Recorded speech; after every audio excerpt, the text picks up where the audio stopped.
Magandang araw po muli sa inyo pong lahat. Nandito po tayo muli sa isa na namang edisyon ng ating pong Pinoy Athletics Track Talk Tuesdays, ang regular na online na talakayan ng Pinoy Athletics tungkol sa mga iba't ibang bagay sa larangan ng athletics o track and field sa Pilipinas.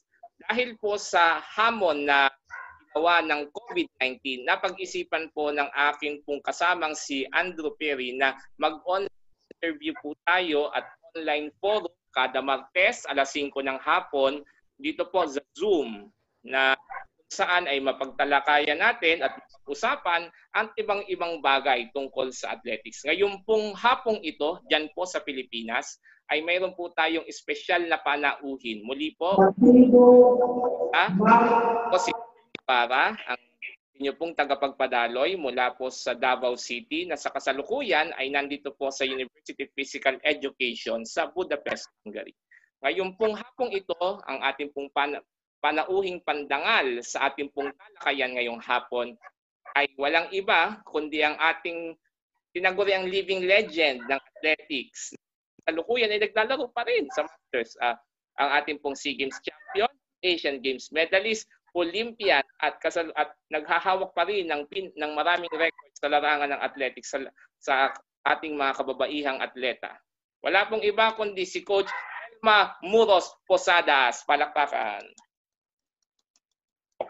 Magandang po, Sir Ariel at sa mga lahat ng follower ng Pinoy Athletics.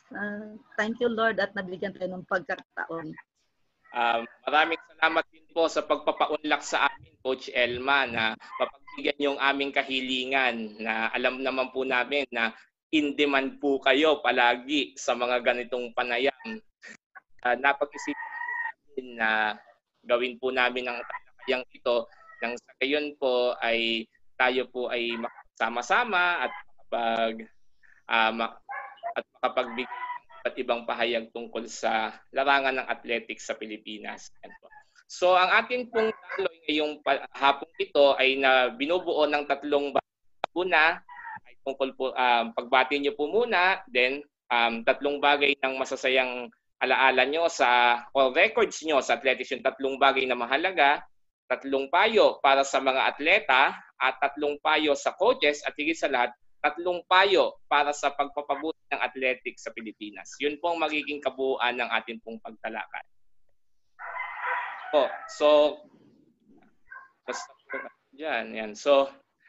Salamat po sa ating pong mga kasama ngayong araw pong ito.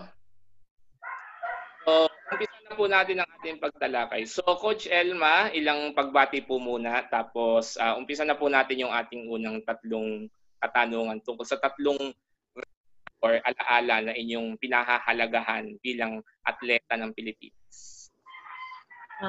Magandang hapon po, Sir Ernel, sa mga lahat ng mga followers at yung Pinoy Athletics. Marami pong salamat at nabigyan tayo ng pagkakataon at masaya din ako na siyempre proud pa rin ako na hindi pa rin ako nalilimutan na sa kabila ng lahat na minsan on and off na yung pagkukumpit ko kasi nag-enjoy na pa ako sa pagkukoach. Yun po. Salamat Coach Elma. So, yan po ay nag-coach po kayo sa University of the Philippines kung di po nagkakamali. Tama po ba? Opo, at sa awa ng Diyos for how many years? For 36 years ata. Ngayon ulit nag-champion yung UP. Opo. Men, tapos third place kami sa women. Apo. Kaya nga eh. Apo. So, Coach, yun pong tungkol po sa atin pong unang katanungan. Ano po yung tatlong record o karanasan na hindi nyo po malilimutan sa inyong karera bilang atleta? So, yun po yung una nating katanungan po ito. Halos lahat po ng laro ko, local at saka national, international, ay pinaka-best moment ko kasi yung lalo na po yung 1983 sa Tacloban na doon ko po talaga tinalo si Lydia De Vega sa 100 meter dash. Actually, yung dapat ay girls ako. Pero yung coach namin si Coach John Tolentino ng Marikina sa Sports Center, panahon ni Governor Isidro Rodriguez sa Rizal, sa Marikina kami naka-stay. So wala akong choice. So binigyan ko ng pagkakataon si Coach John Tolentino na ang sabi sa akin, kahit girls ka, sa women ka maglalaro dahil talunin natin ang NCR. Tayo ay region, di ba tayo, hindi pa tayo Calabarzon or Mimaropa, di ba? Region 4, di tayo region 4, ano. So pumayag ako kasi wala rin ako magawa dahil gusto talaga mag-champion. Ako lang daw ang may chance na makatulong sa women. So, gusto ko pa sana maglaro sa girls kasi siyempre namamayagpag yung pangalan mo pag girls ka dahil siyempre hindi ko masyadong na-enjoy lahat. Pero ang laki pala ng karangalan na yung doon ko yung parang naiyak, parang nababalik yung alaala ko na inulit pa po ito ni First Lady Imelda Romualdez Marcos dahil hindi nga akalain pati yung reporter. Kahit ako dahil bakit, idol ko po talaga, hindi ko kinakaya, idol ko po talaga si Lydia dahil din sa kanya. Kaya nagsumikap din ako dahil sayang din yung talent ko tas doon lang ako sa Magdiwang Romblon ay walang mangyayari sa akin doon. So iyon talaga naging isa sa nagbigay ng motivation sa akin. At nung nakita pa ako ni Michael Kiyon at saka ni Coach Anthony Benson sa palarong pambansa na yon, doon lalong nabigyan ako ng pagkakataon na mag-training sa Baguio sa mura kong edad na 1983 SEA Games nakasali ako kaagad na nagkaroon ako ng medal 83 silver kami sa 4x1 at 1981 yan 1981 SEA Games tapos sa 1983 SEA Games at the age of 16 kasi yung 1981 is 13 years old. So pagka 16 years old ko sa Singapore 1983, yun ang moment ko uli na break na ang Philippine record at break pa ang SEA Games at gold medalist pa ako. I'm the youngest. So proud talaga ako. Opo. So yun pong ano po yung naging pananaw, sabi nyo nga po, idolo nyo po ang ating pong sprint queen dati na si Lydia De Vega Mercado. So, nung pong napagtagumpayan nyo po siya, ano po yung naramdaman nyo po? Sabi nyo nga po, idolo nyo po siya. Pero ano yung pakiramdam po na tagumpayan yung idolo? Siyempre, dalawa po yan. Maring masaya kayo, pero siyempre, may konting pag-iimbot din po yan sa normal.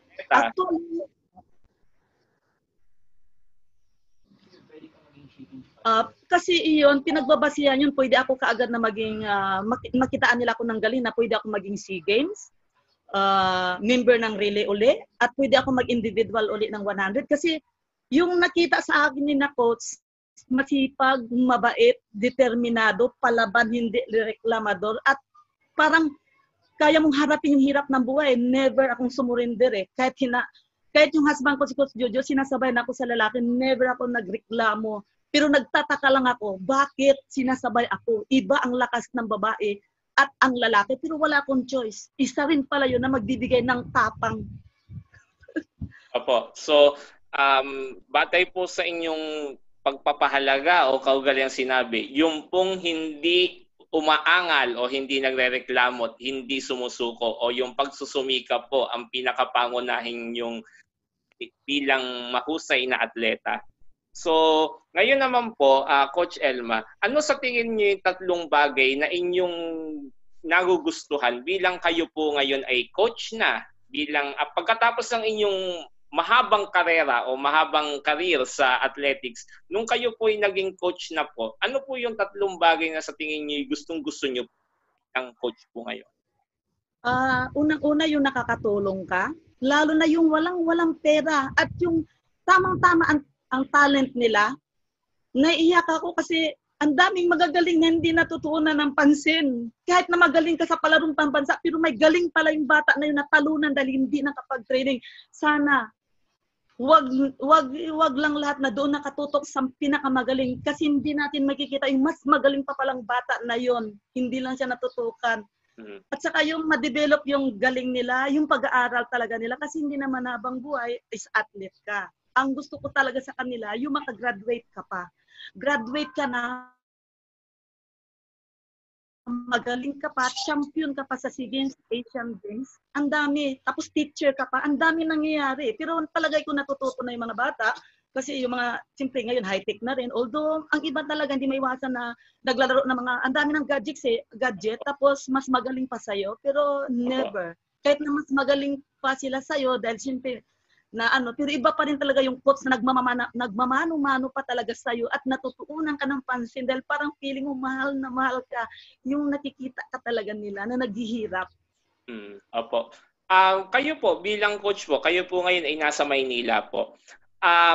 Ito po'y normal na katanungan po ng ibang coaches natin sa mga probinsya. Sa tingin niyo po, yung pong dapat na lahat po ay dalhin sa Maynila o paano po sa tingin natin na mabibigyan ng pantay na oportunidad yung nasa probinsya at yung pong nasa Maynila? Kasi normal pong nangyayari po yun sa kasalukuyan na marami po tayong atleta na galing probinsya tapos pupunta ng Maynila para maglaro sa mga liga. Pero hindi lahat ay pinapalad. So ano po sa tingin niyo yung dapat nating gawin? Kayo po bilang dating atleta at kasalukuyan bilang coach.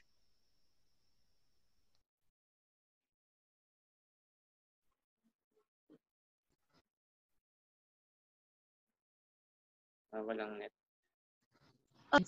Yung alam na rin, kasi hindi basta-basta papayag ang isang coaches na ipapadala sa probinsya tapos yung mga equipment.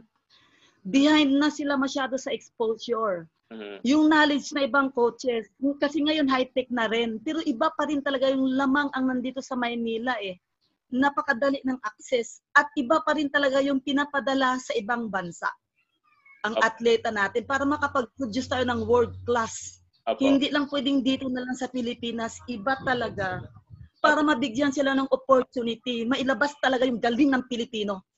Opo. So tama po kayo doon tungkol po sa exposure po kasi po ang isang mahalagang bagay po dapat nating malaman din po yung pagkakaroon ng maraming liga, hindi lamang po sa kundi maging sa probinsya po, hindi lang sa palarong pambansa, hindi lang sa regional. So ayan po mga kapatid, sana po sa lahat ng ating mga kapwa coaches at manager na encourage po natin na magpa tayo ng maraming liga. Kung ang basketball nga, football, may liga sila, bakit hindi natin gamitin ang ating mga sports complex na nagagamit lang tuwing palarong na dapat gamitin sa kasalukuyan? Yun po yung amin pong pinapahayag nung ginawa namin yung track league.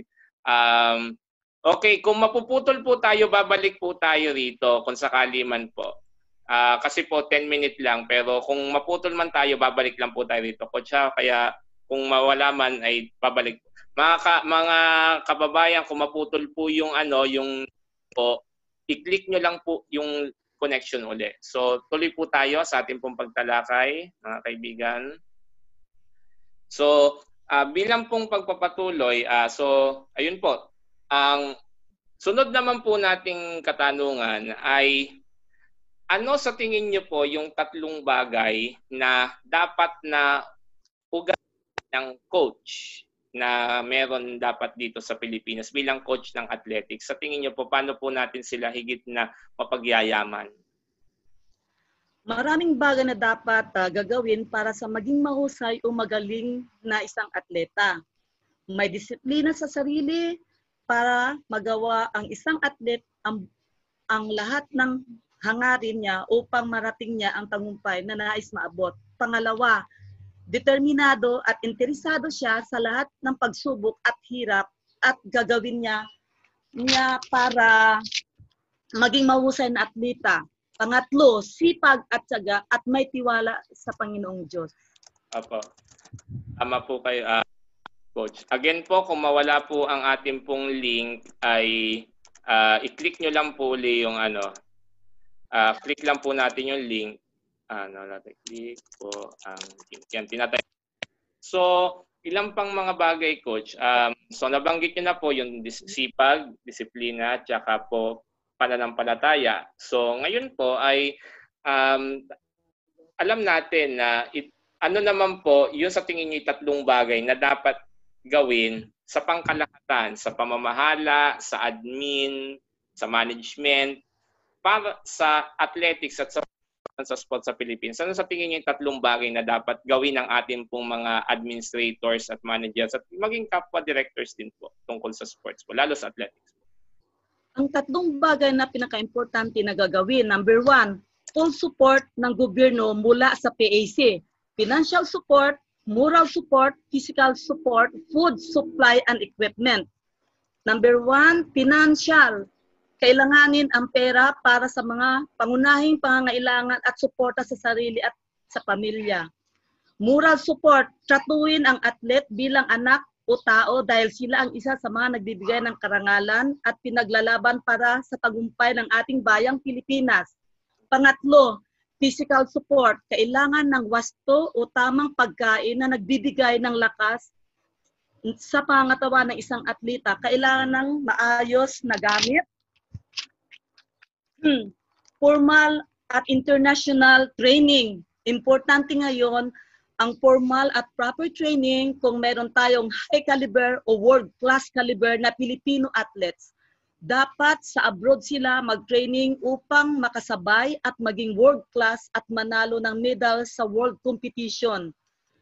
Sa ngayon, malayong-malayo na tayo, behind tayo ng 30 to 40 years para maging world-class level. Kaya kung pwede lang, kung meron tayong world-class caliber na athlete na dapat sa abroad na sila mag-training dahil kung sa Pilipinas lang walang mangyayari, sayang lang ang pera, walang mararating.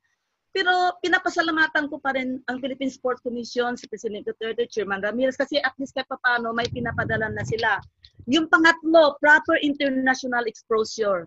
Important sa lahat, ang international high level of competition para maging world-class caliber ang isang Pilipinong atleta at para manalo ng medalya sa world-class competition, maximum of 5 to 8 competition, maximum to 10 to 12, may minimum siya, tapos may 10 to 12 competition, depende sa event at depende sa budget. Okay po. Ganun lang. Apa. Bilang pagpapatuloy po, nagpapasalamat ngayon po dahil po sa tingin natin natalakay na po natin ating mga pangunahing katanungan ngayong araw pong ito. Muli po, paalala sa mga bagong dating, ang ating pong kasama ay si Coach Elma Muros Posadas. Muli po dahil po ang ating basic account ng Zoom, kung mapuputol po tayo ay paki-follow lang po sa Facebook group ang Pinoy Athletics kasi doon po namin po post yung link kung sakaling mawala man tayo sa ere maya-maya po. Kasi ngayon po nakalagay po ay 4 minutes na lang po yung nalalabi sa atin. So ngayon po bibigyan natin ng pagkakataon ang ating pong mga na makapagbigay ng kanilang mga katanungan. Pwede para po hindi masyadong magulo or maingay ang atin pong connection, i-type nyo na lang po sa chat box ang inyo pong katanungan at atin pong babanggitin. Po. So, habang tayo naghihintay ng katanungan, so ilang pong mga komento during time, ayan po, ayon De La Rosa, kayo po isa sa Iron Lady o Heptathlon ang inyo pong laro. 7 disiplina sa loob ng 2 araw at nakita ko po ito ng mahaba nung ako po'y nasa Austria sa Gotsis kung saan talagang pagdating ng last event na 800 talagang gapang na atleta kahit ang world champion si Tiam ng Belgium ay talagang matindi ang pinagdaraanan. Okay, may tanong po si Mike Sionzon. Coach, nagkasama na po ba kayo ni Ma'am Lydia sa 4x100 meter relay? Ano pong taon at anong standing po ang inyong nakuha? 1983. 81 SEA Games at saka yung 83 na nag-last runner siya, akong first runner. Silver kami. Oh, silver yung 81. Okay, first SEA Games.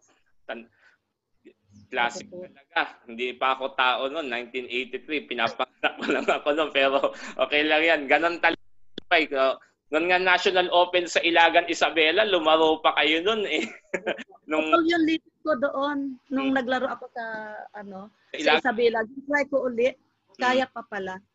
At sana matuloy ang National Open ngayong 2020, December, sa Phil Sports Arena. May balita po kami, ayon sa Manila Standard, may balak ang Philippine Athletics Track and Field Association o PATAFA na idaos ang National Open. So, ayun po yung atin pong napapansin din na dapat po sana kung meron po mga representante na makapagpaparating sa ating mga kinauukulan na damihan nila ang laro. Kasi may nakita akong litrato ni Coach Jonathan Familiar, 1990 National Open, pre-SEA Games event. Tabi niya, ang daming tao sa Rizal. Ang daming tao sa Rizal. I think nagsabay sila ng Asian Athletics Championships noon. So sana mabigyan tayo ng pagkakataon na makapagdaos uli ng mga ganyang liga kasi ginagawa namin sa Mindanao para po sa kabatiran ng ilang natin mga kababayan, kami po ay nag-oorganisa ng aming tinatawag na Mindanao Blue Knights Track League tuwing July at January. Open po ito sa lahat. Amin pong guest nung season 2, si Coach Elman, nandun po kayo. Kaya nakatabi ang lahat ng aming mga litrato dahil sa ikasampung taon po namin ay mas at mas mahusay ang aming pong gagawing pag-organisa. So, ilang pang mga tanong po mula po kay Ruel Correos. Sino po sa mga atleta sa ngayon na may potensyal na maging kahalili ni Maristela Torres sa larangan ng long jump? Sa ngayon, wala akong nakikita eh. Sayang yung Kat Santos. Pero siyempre, kanya-kanyang ugali yan at determinado eh. Pero hindi na natin pwedeng ibalik eh. Kasi nasa tao yan. Ang akin, ang ating pauli, yun yung last mo. Pag hindi na, wala na talaga. Kasi hindi na tayo pabatay, patanda na. At ito nakabilis ng panahon. Sayang. Siguro, Ariel, Coach, tamang panahon yan. Si Lord may binibigay yan eh. May kanya-kanyang panahon, tadhana na lang yan. Sa bata at yung darating pa na kung sino yung gustong magbigay ng karangalan para sa ating bansa. Sana dumating na siya. Nakaka-inspired. Opo. Mga kaibigan, may 1 minuto po tayong nalalabi. Pero kung mawawala po tayo, bumalik lang po ulit tayo sa chat room. Nandyan pa rin po yung link. So kung ano po yung link na ginamit nyo po kanina, yun po yung ating gagamitin. So kung maputol po ako ngayon, hinihintay ko lamang na kasi 1 minute po dahil hindi tayo naka-pro. Kasi ang Zoom, ang limit po niya sa session ay kada 40 minutes. So bago po tayo maputol, babalik po tayo mawawala. Coach, pakitanong po kung kailan tayo magkakaroon ng All-Filipino lineup sa relay. So yun po yung ating tanong na maiiwan ngayon. So balik lang po tayo pag po tayo nawala sa Himpapawid. Napadala sa National Open. Opo. Okay po. Yes po. So Coach Alan Guanlao, may po tayo kasi nag-raise hand po kayo kanina nung naputol po tayo. Coach Alan Guanlao, pwede niyo pong i-type. At saka yun po, si Ma'am Cheryl Cabiluna ng Iligan City or ng Northern Mindanao. Coach Elma, kilala niyo pa ho ba si Alexander Ligtas? Of course, Coach Alex Ligtas. Oo, I know him. Kasama yan sa Gintong Alay eh. Silver medalist din yan. Opo. Alam ko ata konsyal na yan dyan sa Opo, ang alam po namin ay siya po'y barangay kagawad, barangay kagawad or city kagawad po sa Misamis Oriental. Hindi ko sure po kung sa Cagayan de Oro or sa... Tama ba, Ma'am Cheryl? Saan po kagawad si Coach Alex Ligtas? Pwede niyo po i-type diyan po.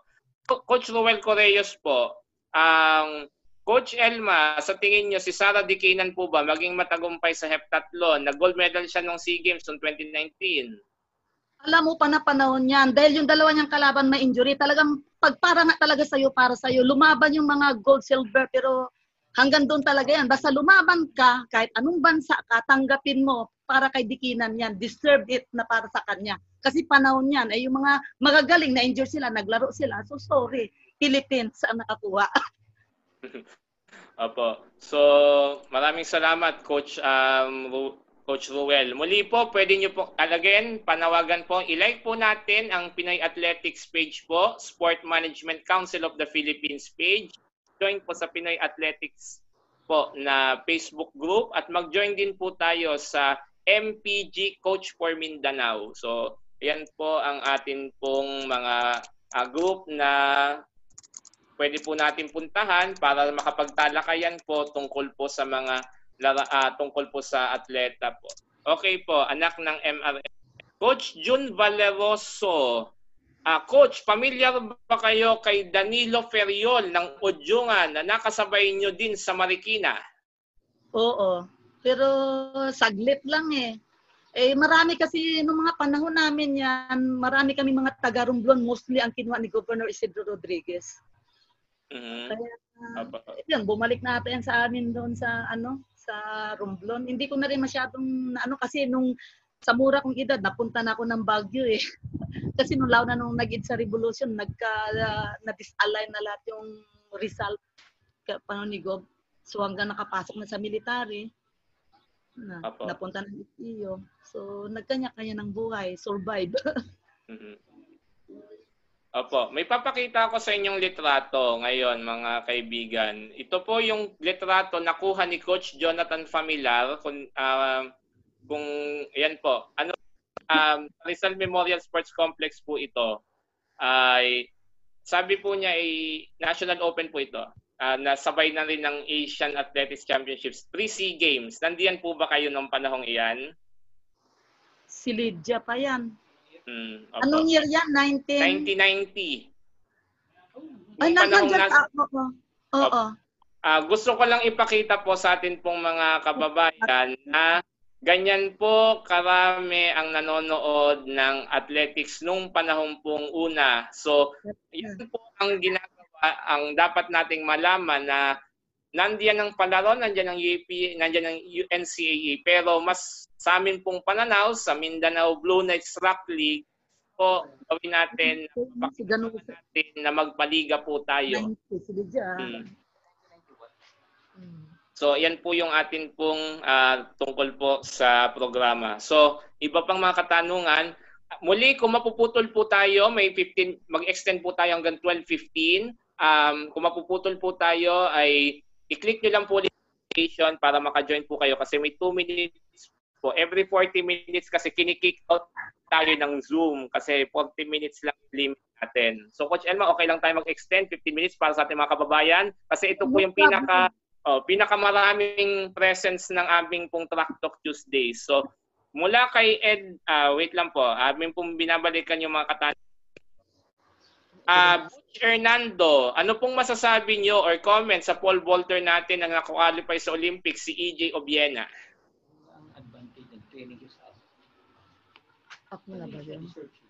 Alam mo, talagang disturb yan ni AJ na mapadala siya. Kasi yan ang advantage niya. Kaya nga, yung mag-training talaga sa abroad, napakalaking bagay po talaga. Nakatutok na, wala nang iniisip. Tapos yung kalaban niya rin, mga world class. Nakapupus lang talaga siya doon. World class. Opo. Opo. Yun yung isa rin natin dapat may pabatid sa ating mga kababayan na kung gusto nating maging mahusay sa athletics, kailangan nating magkaroon ng mas marami husay na coach at nabibigyan ng oportunidad na mapagyaman ang kanilang kasanayan. Sa personal ko pong karanasan, una hindi ako atleta, pero dahil sa sabi nga puso at pagmamahal sa mga atleta ay inaral ko muli ang pagiging atleta. Hindi po sa akin pong pananaw mga kababayan na ang puso sa pag-iensayo at pagko-coach, yan pong unang mahalaga. At yung kagustuhan nating matuto at matuto pa. Kasi nagbabago ang mundo, nagbabago ang ating mga kapitbahay. Kailangan nating sumabay. Kasi hindi na tayo pwedeng sumandig kung ano yung ating natutunan ngayon. Nagbabagong panahon, maging yung pananaw natin. Mapuputol po tayo pansamantala pero babalik po tayo. May pa po tayo. Coach, wag po kayong aalis. Again, i-click lang po ang link para makabalik sa group at i-admit po namin kayo. Kung mawala man tayo sa himpapawid sa loob ng ilang minuto. Marami pong salamat uli, Coach. Magandang umaga po sa inyong lahat. Welcome po sa atin na namang edisyon ng ating Track Talk Tuesdays, ang isang tanging programa ng Pinoy Athletics kung saan tinatalakay ang iba't ibang mga kaganapan tungkol sa larangan ng athletics o track field sa Pilipinas. Ang programa pong ito ay initiative ng Pinoy Athletics, isang online site para sa independent news and views sa athletics sa Pilipinas. Ako po si Ernel Abara at ito po ang ating pong talakayan ngayong araw pong ito. Kapiling natin sa ikalawang pagkakataon ang atin pong legend sa athletics na si Coach Elma Muros Posadas. Ang akin pong kapanalig sa hapon din pong ito ay si Professor Dina Bernardo ng Sport Management Council of the Philippines. So, Para po mabigyan kayo ng ideya kung ano po ang ating magiging daloy ng talakayan ngayong araw pong ito. Share. Okay. So ito po ang ating pong Track Talk Tuesday sa Pinoy Athletics. Ang ating pong agenda ay ang mga sumusunod. Una, yung ating pong breakout session, kala sa ating guest speaker, at discussion sa grassroots athletics program sa Pilipinas at coaching and training athletes during COVID-19, breakout session number 2 o sharing, reactions, Q&A, and wrap. Unahin po muna natin ang tinatawag nating breakout room. So sa loob ng 5 minuto, meron natin pong gagawin mga kaibigan ay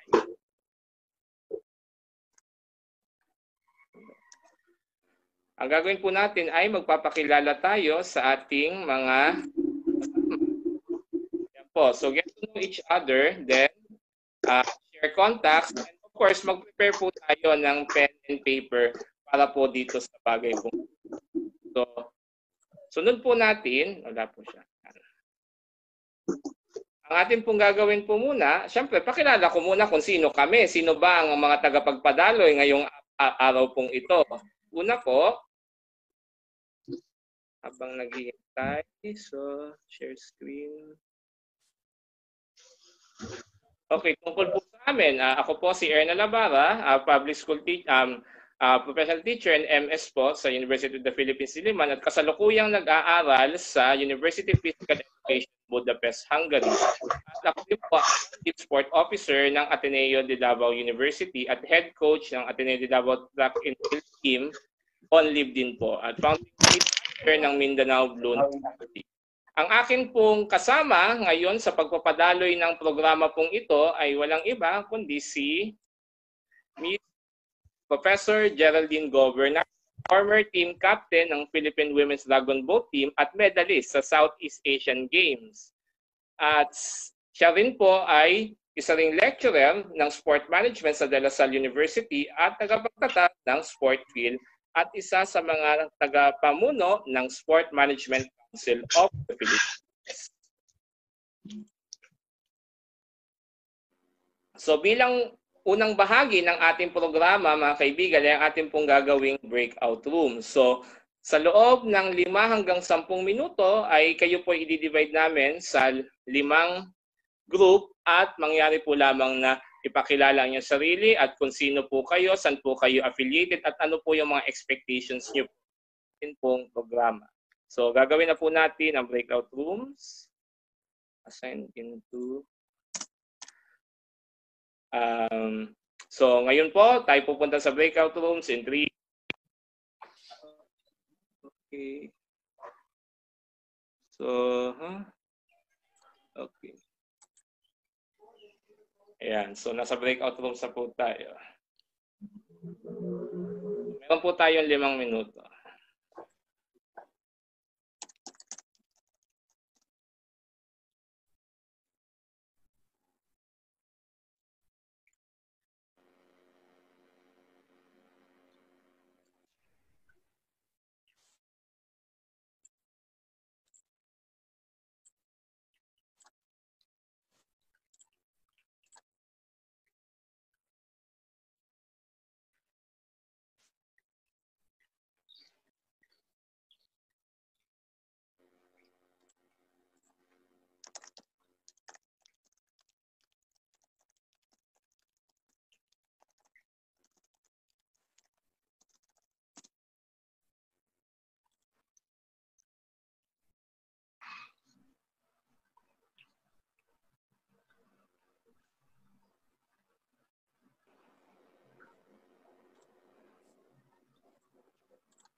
Okay ba tayo, Miss Dina?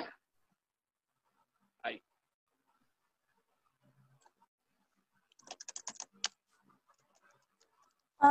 I just came back. Anong supposedly gagawin sa breakout room?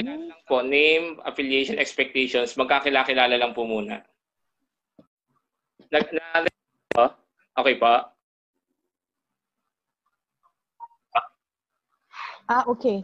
Okay po. So how do I go back to the breakout room?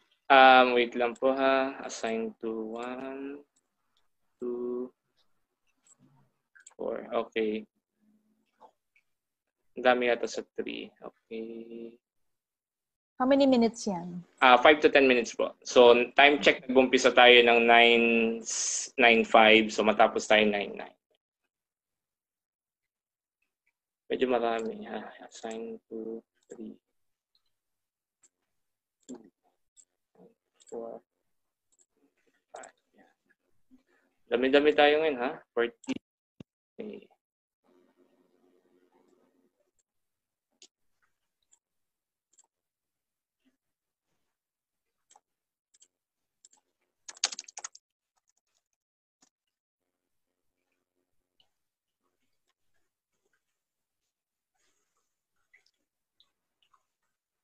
Coach Elma, okay lang kayo dyan?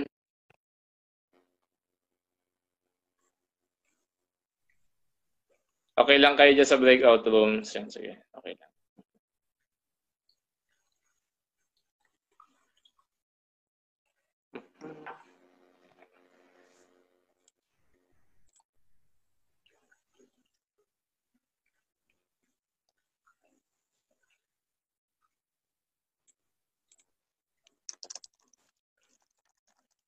Ito na ba yung breakout room? Apo, kung nakikita niyo po, ayan, kasi, sige. Magkasama tayo sa breakout? Ganun. Po, ha? Anong room kayo? 2? I'm not sure. I'm not sure kung anong room ako. Okay.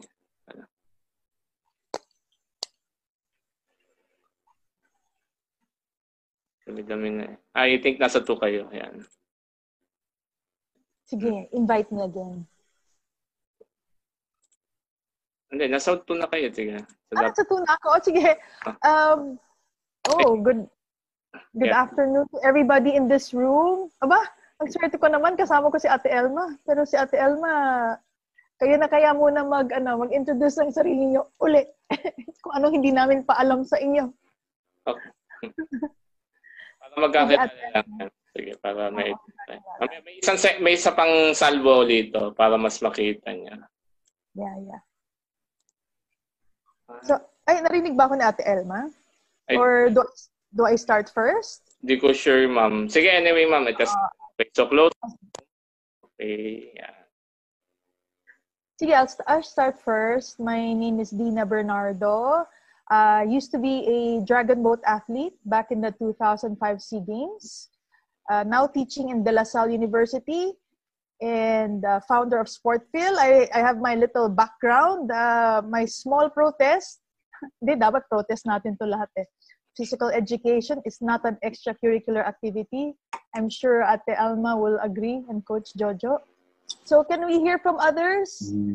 Here, just a short and quick introduction. Maybe I should call on people. How about si Sir Rico? Sir Rico, can you, introduce yourself? Hello, this is Rick. I came from the other breakout group pala. Tapos you did.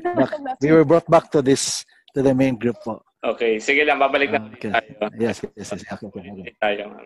Okay. How about somebody here called Filipina? Introduce yourself.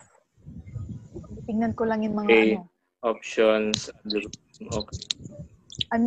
Unmute ko kayo. Okay, so nakabalik na ulit sa break sa main room, tama? Anyway, so may panibago ulit tayong sa loob ng 5 minuto babalik ulit tayo sa breakout rooms habang so sa unang talk ni Coach Elma, ayan. So mamaya po yung mga questions po natin. We would like also to acknowledge all the presence of all coaches and athletes, and even by the way, para mas maging mainam yung ating ayan. Hindi po lamang irinig mangyari po lamang na ang gawin po natin ay lagyan po natin doon sa rename kung ano po ang ating gagawin. So for example, kung kayo po ay coach, lagyan nyo po yung inyong name ng C. So i-click nyo po yung name nyo, tapos rename, tapos lagyan nyo po ng C, coach, tapos A kung athlete. Tapos kung wala man kayo sa dalawa, lagay nyo na lang po na S. Yan. So, for example, kami pong dalawa ni Miss Dina ay F or facilitator po. So, rename also. So, kagaya po ng gagawin ko po ngayon, yan po. Again, kung athlete po ay A, kung coach po ay C, i-rename po natin ang pangalan natin kung ano po ang ating pong designation. Nagas niyo po ba, Miss Dina? Tama? Yes. Saan nakikita yon? Yung rename. I-click niyo po yung name, dalawang option. Kung naka-desktop po kayo, so dun sa more. So sa more po, nakalagay doon, click rename. So i-share screen ko po para maintindihan niyo po mga kaibigan. Saglit lang po. Share screen. Okay, share. So example po sa participants, yan po. So may makikita po kayo ditong so more, then rename. Ayan po. So doon niyo po makikita kung ano po yung pwede niyo pong gawin. So ayan, okay. So bilang pagpapatuloy po, so coach, athlete, sports official, or others. Maraming salamat Sir Rico. So since si Sir Rico Navarro, Ateneo de Cebu ay nandito rin po, ilagay ko rin po siya bilang co-host. Asan siya? Rico. Ayun, so nandiyan na po. So yes. So more, may co-host. Yan po. Okay, maraming salamat po sa inyo pong pagpunta sa aming forum. Bibigyan po ulit namin kayo ng panibagong breakout room. So sa loob po ng 5 minuto, at sabihin ang ating pangalan, affiliation, at ang ating pong expectation sa bawat isa. So magkakaroon po tayo ng breakout rooms. Okay. Click create. Okay. Ilan na tayo? 45. So 9. Create all. Okay, open all. 3, 2. So meron po tayong 5 minuto. 3, 2, 1.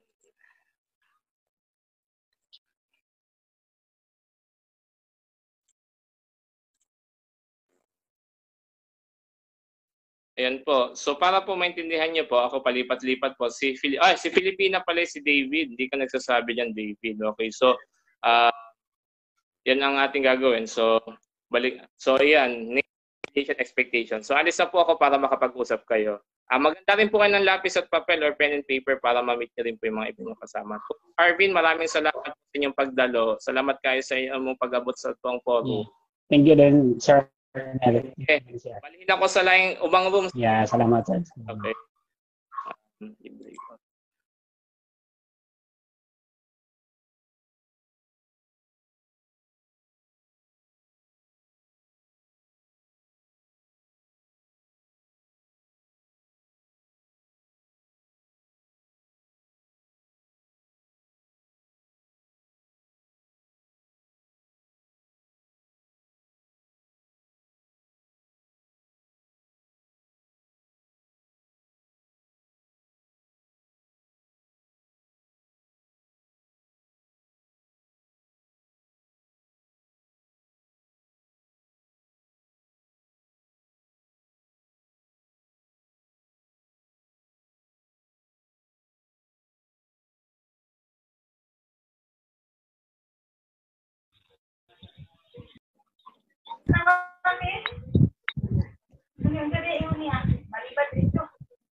Mga bugo.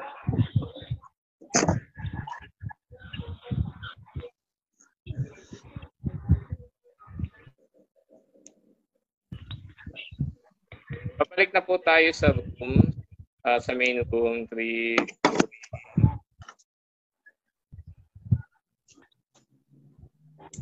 So, babalik na po dito. Again, i-click nyo po yung tapos ilagay nyo po kung C, kung coach, D, kung admin, S, kung official, or teacher po.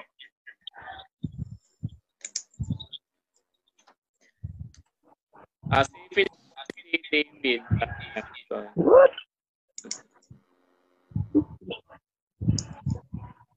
Okay, so 30 seconds at mag-umpisa na po ating pong palatuntunan. Coach Elma and Coach P. Kung okay ang klaro ang boses namin ng connection. Okay lang po tayo. Okay, so 10, 9, 8, 6, 5, 4, 3, 2.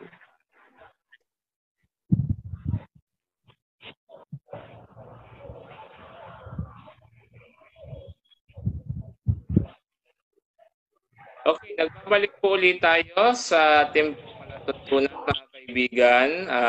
Kasama ko po si Professor Dina Bernardo bilang tagapagpadaloy. At ito po uli ang Pinoy Athletics Track Tuesday. Mute all ko lang po tayo.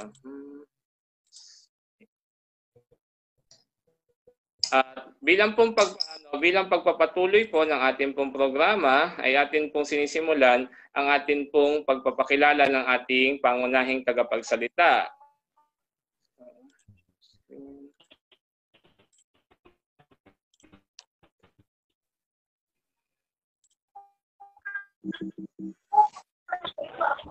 So, ang aming speaker ay si Coach Elma Moros Posadas, 15 gold medalist, Southeast Asian Games 1983 to 2001.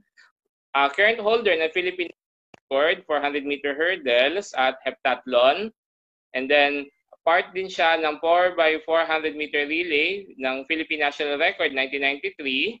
At yan po ang kanyang mga kasalukuyan, coach trainer sa University of the Philippines, Diliman, and also an athlete awardee by the Philippine Sport Writers Association. So, mga kaibigan, palakpakan po natin ang ating pong living legend ng athletics sa kanyang unang pagtalakay tungkol sa grassroots sport program. Mayroon po siyang 10 hanggang 15 minuto sa pagtalakay pong ito. At kasama po niya ang kanyang butihing asawa, si Coach Jojo Posadas. Palakpakan.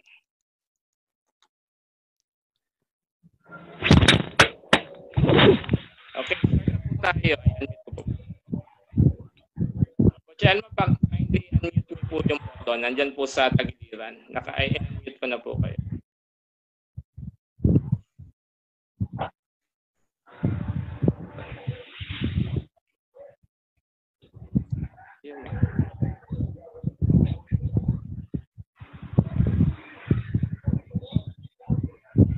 Naka-unmute kayo. Paki-unmute nyo po dyan sa inyo po. I think nandyan po yung option.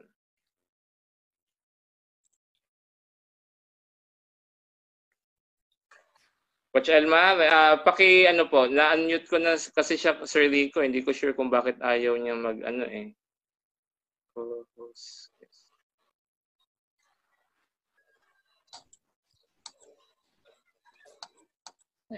I think na Coach Elma, pakipindot po dyan sa inyo po sa Zoom. May unmute dun sa may microphone po. Yan, para mas marinig ko po.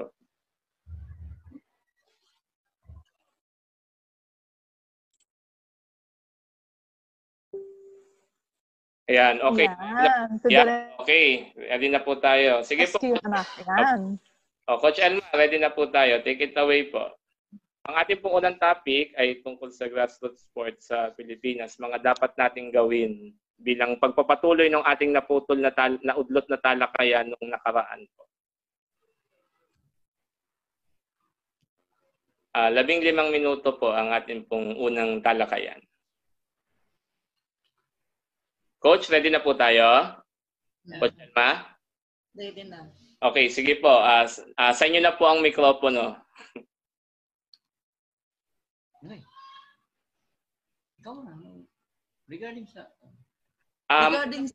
ang una po nating katanungan na iwan po natin ay bilang mga coach po sa local po, paano po tayo makakatulong pa para mas ano po ang dapat nating gawin pa sa grassroots para mas mapabuti pa natin lalo ang estado ng athletics sa Pilipinas? Yan po. Bilang sa inyong karanasan. Kung ako lang, yung mga retired na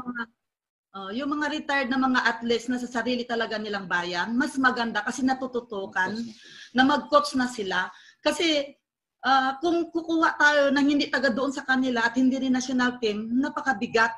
At least sa sarili ng bayan, tapos yung puso talaga nila na handang tumulong, malaking bagay kasi yung naging experience nila. Saka taga doon na sila. So nakikita nila mismo. Saka hindi masyadong mabigat. Kasi ang pinag-uusapan dito, pera din eh. Saka yung commitment din eh. Kasi mahirap din na isugal na lang, tapos simple paano yung sahod nila.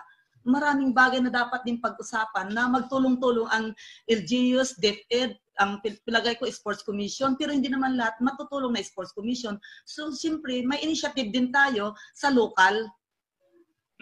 In addition, regarding sa grassroots, actually, parang entire cooperation yan eh, with from local down to going up to national. The first thing kaya natin, in one reason, bakit tayo nag-coach. So, from school, then city, then we start to build up ng mga player na yan. Sila yung pinaka-major role kasi, sila yung starter from different region of different cities or provinces. Actually, we have to appreciate yung mga tao na yan sa baba, yung mga local coaches na yan. Actually, malaking part or role nila dyan sa pag-discover ng mga grassroots.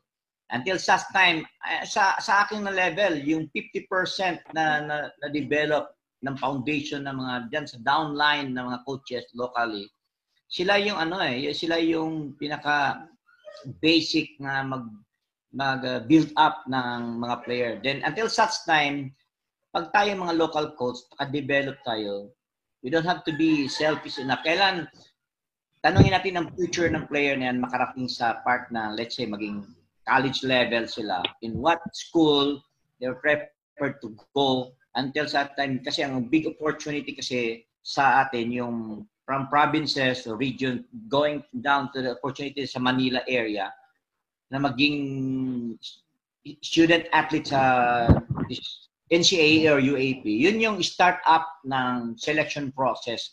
So from province and region, big role talaga yung mga local coaches yan sa mga different regions and provinces. Kaya I really respect these people na sila yung starter ng mga kung sino yung upcoming na magiging time will come, magiging sikat o magiging gold medalist, time will come to become a Southeast Asian Game gold medalist or a national player. So we have to cooperate. We have to establish good relation, harmonious relation with the local coaches, and kailangan may home base from different cities, may home base on what school. Kung talagang dedicated ka na being a coach, kailangan meron tayong objective. Then from individual players, we have to talk to them kung ano yung ambition nila. If they want to become a national team someday. So for me, pag talagang talented, send them in Manila because nandito lahat ng opportunity sa Manila eh. So, yan ang pinaka-contribution ng message ko sa kanila. Then I really appreciate. Kasi kaya mga player ko, sinasabi ko, huwag niyo na kaming alalahanin bilang national coach kami ni Elma. Ang kailangan, maalala niyo yung mga local coach niyo sa provinces dahil sila ang starter na naging kung saan kayo nakarating. Pati mga teachers, kasi malaking bagay sila. Okay. Tama po kayo tungkol sa grassroots at saka po dun sa tungkol sa local coaches. Pero sa tingin niyo po, kasi marami sa ating local coaches ang hindi nabibigyan, unfortunately, sa aking pananaw, ng importansya na katulad ng nasa national level or sabi niyo nga, nasa Manila. Paano sa tingin niyo dapat natin sila matutulungan? Kasi yan yung laging, sa aking pag-iikot sa, halimbawa, nung ako'y nasa Mindanao pa, sa iba't ibang lugar sa Davao, sa Tubod, sa Coronadal, yan lagi ang aming napag-uusapan ng aming mga kapwang local coaches. Pwede nating mapagtulungan o mapag-isipan para mabigyan naman sila ng karampatang pagkilala at sabihin na natin, tapatan na ng kompensasyon o kung ano man pwede nating hindi man sa lapi o kung sa ano man. Pero ano sa tingin natin pwede pa nating maitulong? Kasi nababatid natin na marami sa kanila ang nagsusumikap. Yung iba nga sariling o ang kanilang ginagastos at hindi naman lahat sila ay nakaririwasa sa buhay. So bilang bahagi Coach George ng national coaching pool, siguro gusto namin ding marinig sa inyo. Sa tingin niyo, ano pa yung pwede pa nating maitulong at saka ano yung pwede pa nating maiambag para mapagbuti ang coaches hanggang sa grassroots at sa lokal na antas? Actually, sa part ko, being a national coach, I usually propose yung mga local coaches na sa kanila galing yung mga player na yan. We have to recognize them. And sometimes nag-propose pa nga ako na kung may part kami na incentive, on our own way, kung na-recognize mo sila, we have to at least give them some, parang ganon. Like just na nangyari sa amin sa Manila, yung coaches ng mga UAP na na-turn over sa amin, it depends on the individual coach sa national team, no? Kung i-appreciate na, bibigyan nila. Pero maybe, kung sa general program ng PSC, kailan merong sa grassroots level na example, give them the opportunity to attend mga seminars to grow their knowledge about how to develop, how to start up all the grassroots level. Then, siguro, yan ang sinasabi ko nga nun sa yung, kasi ang problema sa local coaches, in one region, kung may training camp tayo, hindi na iiwasan yung jealousy or inggitan, why siya ang nalagay, why is ganito. Pero the most important is every individual local coach, you have to do your own part. Whatever happens, sa akin, sinasabi ko sa mga player ko, recognize, remember them, and give them thanks, everything na kung saan ka ngayon. So on my own way. So maybe sa general program, ang masabi ko lang sa PSC, kung talagang merong tinatawag na Central Training Center, which is ma-recommend na isang ng PSC na, let's say, Davao, Cagayan, and so on, may training camp. So the problem there is kung sino yung qualified or mag-handle doon to overlook all the grassroots level para kung mag-merge yun, maganda.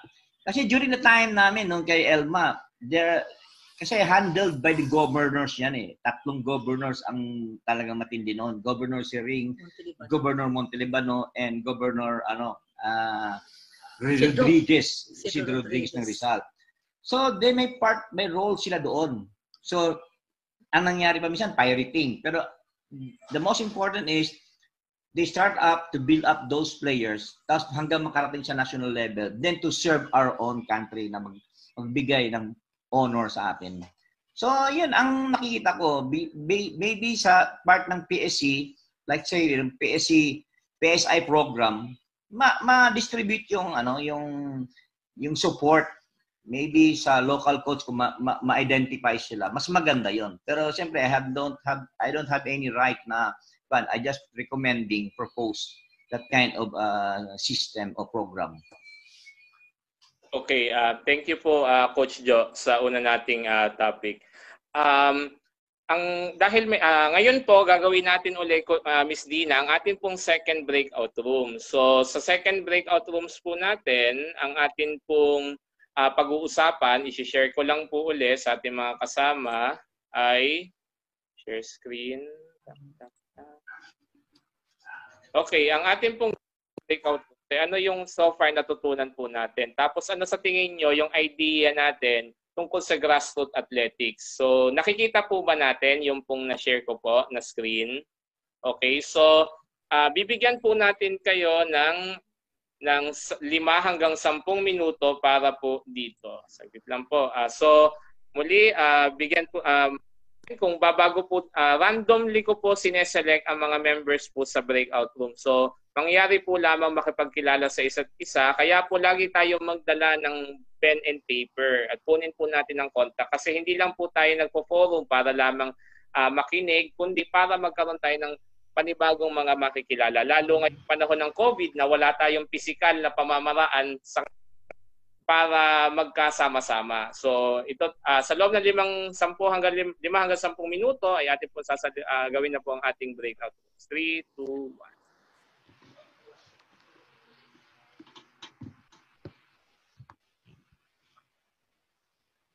Pero alam mo, maganda sa atin ang pagkakagin.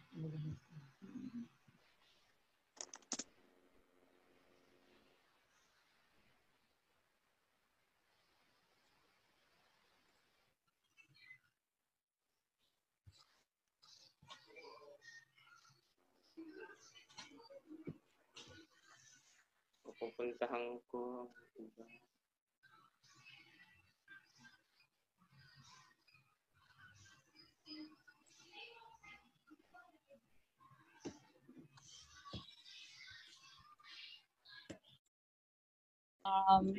Jo. So, Okay, nakikita daw lang ako. okay, ang gusto ko lang ang natutunan ko lang doon is that we should improve siguro yung the budget that is given to the coaches para dagdag motivation na rin sa kanila and syempre para dun sa necessities ng athlete. For example, for snacks, for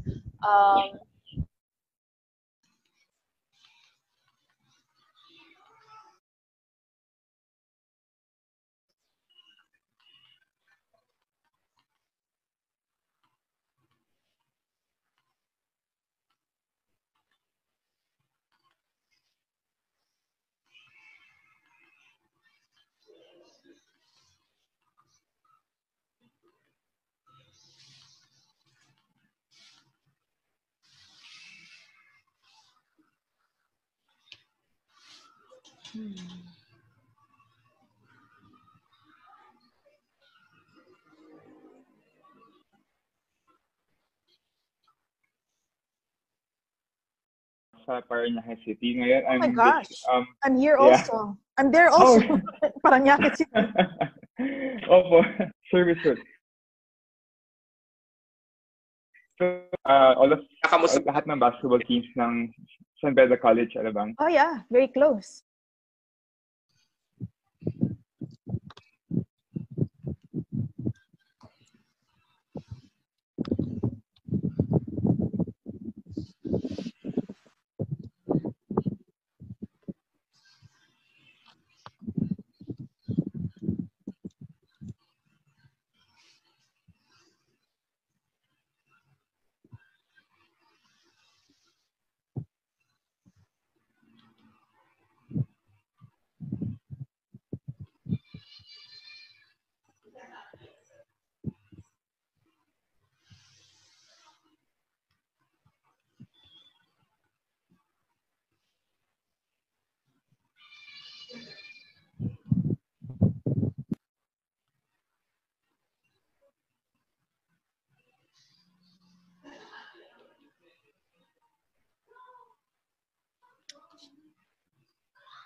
Hello? Hello, Gail? Are you there? Hello? Yes po. Yes, Air. Oh, ikaw ba yan? Oo, ako to. Oh, yun. Oh, hello. Yan, finally. Yan. Lipat kita sa other room ha. Kasi ka pala dyan. Walang ibang kasama dyan. Yes, ako Okay, sige. Lilipat kita panibagong round ha. Live lang ako rito ha. Okay.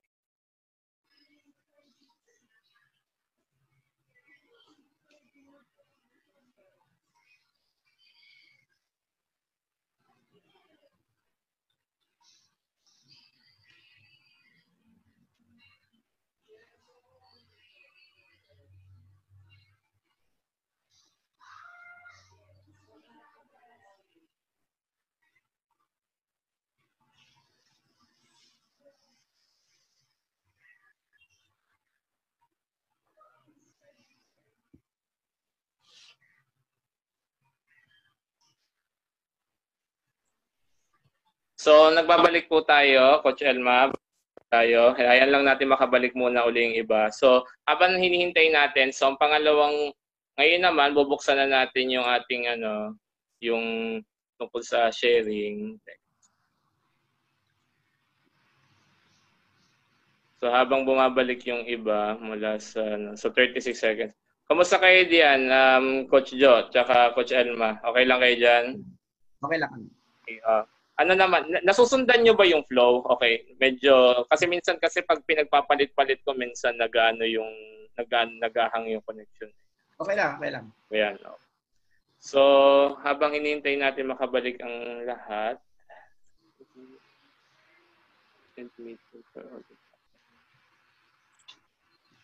so, nagbabalik po ulit tayo. Miss Dina, nandyan po ulit kayo. Ay, so, okay.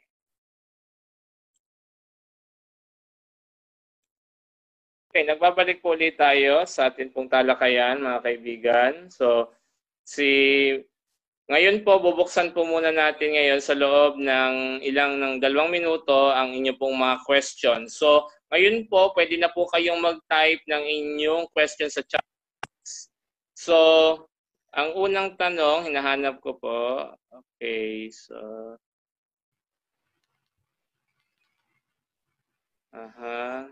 Pwede na po tayo magtanong. Miss Dina, nandiyan na po kayo? Miss Geraldine Bernardo, or nakat po kayo? Okay naman. We're back here na. We're back. Okay, so habang tayo naghihintay, so medyo napaagang ating pong talakayan. So bubuksan na, habang hinihintay natin muli mga questions sa chat box. So far po, konting points lang dun sa kamusta yung naging breakout nyo kanina at ano yung mga realizations or may mga tanong ba sila dun sa room na kung saan kayo napapunta kanina, Miss Dina?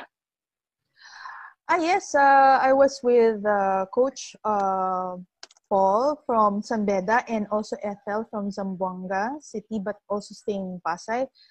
So far, they think that the idea naman of sila Coach Jojo is okay. But of course, the reality now is baka mahirapan ngayon yung mga bata mag-travel. Ang hirap kumuha din ng atleta to compete here. So, do you think now is the opportunity to actually develop more local talent? Dahil mahirapan din naman. And then, similarly, can we equip the coaches in the provinces much better para habang nandun yung mga bata ay maganda po yung training? Kasi right now, siguro masasagutin ito ni Coach Jojo is how are the coaching levels po ng mga athletics coaches natin sa iba't ibang parte ng bansa. So are they required to have a certain level certification? Hindi tulad ng kasi if I compare it to taekwondo, lahat yan talagang hindi ka makakalusot. You will have to undergo training. You have a meeting with Grandmaster Hong. I'm not familiar with Patafa. So siguro Coach Jojo can enlighten us as well. Yeah, actually, national coach ka or local coaches, it's the same basic fundamentals of training application. No? The only thing is how dedicated you are, how passionate you are, and how determined to train every individual athlete. Coach should have, meron siyang tinatawag na identification. So sa dami ng players natin, especially sa local mga bata, so we have to identify.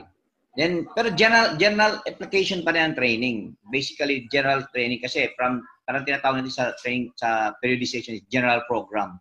So from there,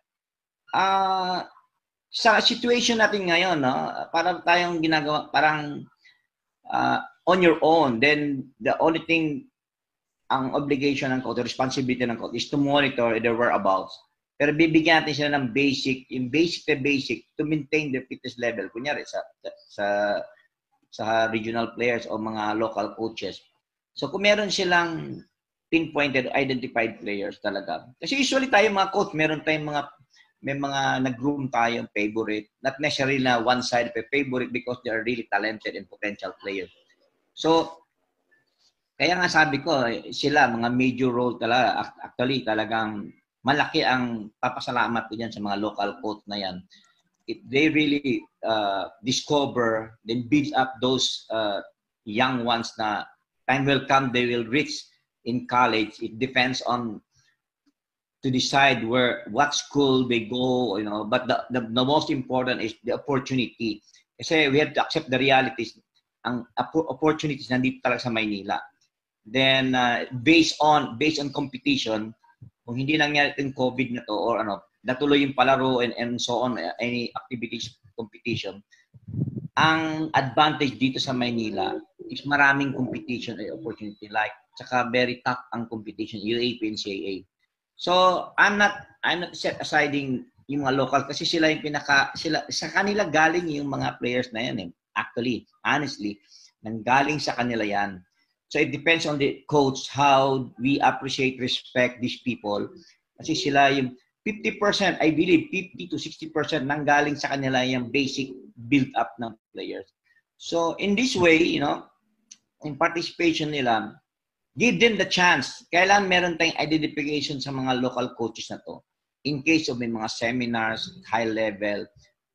I know, madaling basahin yan, libro, pero siyempre, mas maganda yung meron silang certificate and they can attend personally and expose themselves, then mingle with other coaches to share some ideas, then to develop their knowledge. Kasi kanya-kanyang application niya, kanya-kanyang approach yan eh. So, the only thing I advise is that we have to do our best, be responsible, and obligation natin kung talagang dedicated tayo na coach. We don't need credit or what. We need to serve until such time kung yung player nila makarating sa high level. And that's the time. And kami naman sa national coach, for my side, I always advise my player na kailangan maalala niyo yung coach niyo sa probinsya o kung sino man yon.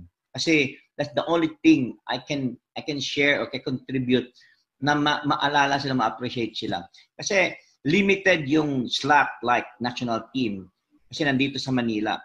And you know, the qualification sometimes the basis is you know, dito sa national level is usually mga retired national gold medalists, national players before, yun ang basis usually ng sports association. So the only thing I can advise kung ang gusto ko lang may opportunity sila maka-attend ng mga high-level seminars because they can help kasi yung major role kasi nila pinaka-importante yan eh. Kung maka-attend sila ng mga high-level seminars, then they can dun nila, in that way, they can help really how to build the grassroots level of our country. Maganda po yun. I think we can even take the opportunity now dahil may Zoom at pamilya na tayo sa Zoom, and hopefully Patapa can also initiate something like that. Even starting with this group. I was in a breakout earlier, Ernel, with two lovely ladies, si Coach Jel at si Coach Chris. Batang-bata, very eager to learn. So maraming talaga. Lots of talented coaches that we can develop. Tama, Coach Miss Dina. Marami, kaya nga natin ginagawa to sa Pinoy Athletics para mapalag kasanay. Sorry. Maganda yung sinabi mo, Coach Dina, kasi mas maganda, kaya namin naisipan to sa Pinoy Athletics para magkaroon tayo ng initiative na mapalagana pa yung iba't iba pang mga aspeto tungkol sa coaching at mas lumaki ang ating komunidad na hindi lang tayo nagpapangita pag palarong pambansa, kapag regional, pag local, kundi magkaroon tayo ng kalahatang aspeto na nagkakasama-sama, nagkakakonect-connect ang mga coaches, atleta at ang mga officials sa athletics. Sisimulan na natin yung ilang katanungan. Kuha tayo ng dalawang tanong, pwedeng ikaw Miss Dina or si Coach Jojo or ang inyong lingkod ang sumagot at magbigay ng kuro-kuro. Tanong ni Coach Arvin Loberanis ng University of San Carlos. Puntag, Coach Arvin, hindi mo pangutana. Tanong ko lang po for Coach Jojo sa Patapa Official, ano po ang may tutulong na program para sa athletes and coaches na sitwasyon ngayon na wala ng halos competition? So, yun po ang tanong ni Coach Arvin. So, okay Coach Jojo, kaya po natin, pwede po Yeah. Actually, we cannot avoid this kind of yung pandemic na to. So lahat tayo worldwide hindi natin kagustuhan to. Pero siyempre health first, di ba? So yung activity totally nag-declare ang PSC na no competition at all, no activity kasi we have to unahin natin yung safety measure ng mga players natin. Pero in that way, para nag-off season, para nag-transition lang tayo. Transition that you have to maintain the fitness level kung anong level man ang players mo. Then it's the responsibility ng coach, individual coach, how to monitor and maintain their athletes. In-house training or in-house activity. Siguro mga basic activity lang to maintain their fitness level. Ngayon, yung gusto nating activity or like competition, we cannot say kung kailan natin mangyari matapos ito. Pero the most important thing is namo-monitor natin ang players natin kung sino, kasi usually may mga coach talaga na dedicated sa players nila, then to monitor. So, yun ang contribution ko na tayo, mga coaches, meron tayong responsibility. Na time will come pag nag-normalize everything and nag-decide ang DOH or the PSC and IATF ba yan na everything is normal. At least pag bumalik sila sa training, hindi sila back to zero. So at least meron silang 50 to 60% na yung major workout hindi nagawa, pero yung maintenance ng fitness level ng player natin ma-maintain ng mga players natin sa in-house training. Okay, maraming salamat Coach Jojo. So, isa pang katanungan ay pwedeng na coach question, pwede po kaya sa online exam sa Patapan certificate? So, regarding certification, of course, I think we can already also, I hope na maparating natin sa Patafa na mas magkaroon ng mas maraming certification of coaches kasi sabi ko nga sa inyo, Coach Jojo, nung una naming talakayan, full house kami nung last time na ang dami sa ating sa local na patuloy na naghahanap ng pagkakataon, lalo ngayon na magkaroon ng iba't ibang educational program. So I hope na through our efforts, maparating natin sa ating policy makers kung ano pa yung pwede natin gawin. Miss Dina, dadako na po ulit tayo sa ating pangatlong breakout room. So sa pangatlong breakout rooms, atin pong magkakaroon po ulit tayo ng sharing. So please mag-cooperate po tayo kasi mamaya meron po tayong 6 or 5 breakout rooms. Tapos bawat breakout room po ay kukuha po tayo ng isang katanungan o isang punto na gusto natin talakayin. Mayroon po tayo uling 5 hanggang 10 minuto para po sa atin. So, mayroon po tayong 4 o 5 mga kasabi sa bawat room. So, in 3, 2, 1. Random po ito.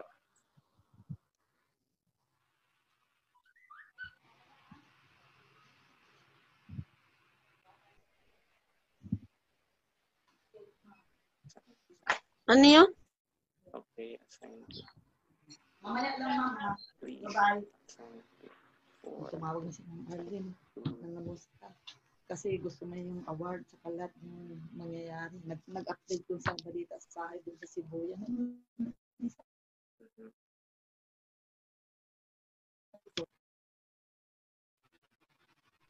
Hindi na pika. Sino lang tinawagan. Wala kang pumis. Mamaya, i-forward ko. Di ba po? Okay, ilan pong nandito sa room? Tayo lang 2, Sir Rio. Tayo lang 2. Okay, re-reassign ko kayo sa ibang room. Re-reassign ko kayo sa ibang room.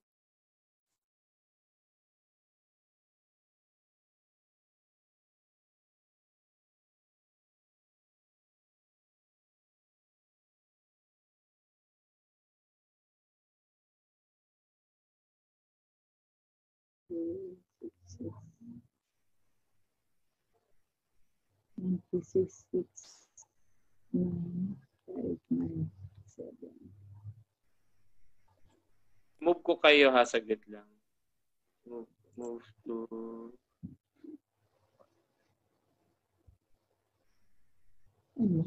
Net ulit. Okay. Nawawalang net natin mga kaibigan. Kaya pagpasensyahan nyo na.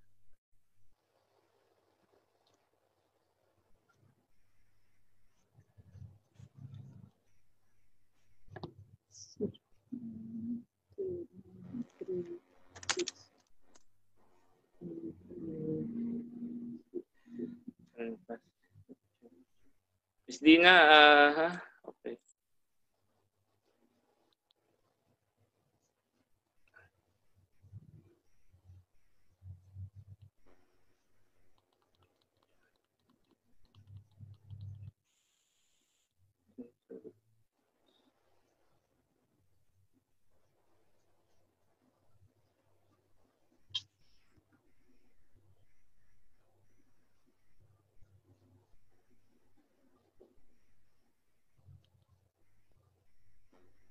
Send doon kay ma'am. Dina, okay na kayo dyan. Naka-join kayo sa room?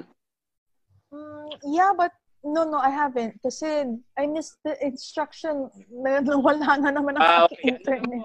Sharing lang po ulit. Panibagong round dito. Kasi nawala eh. Hindi ko makita kung... Okay. Anyway. About what the reaction was? Ganun? Kasi mostly na-cover natin yung first part na. So, second part na tayo mamaya pagbalik dito. Anyway, mag-round up ulit tayo panibago. Kasi, ewan ko ba't unreliable ng net ngayon eh. Okay. Ngayon or mamaya? Later po, later. Later tayo yung second topic natin. Ganun.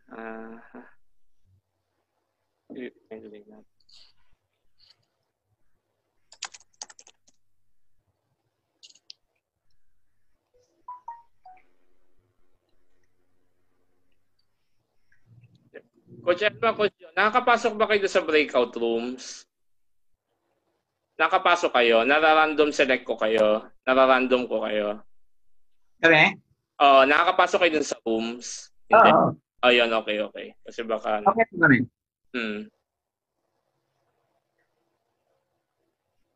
Wala.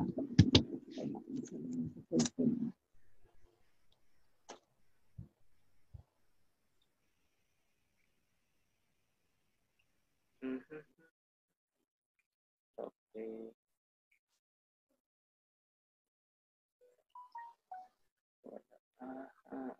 Okay. Dapat ko kayo ng 13 ha, para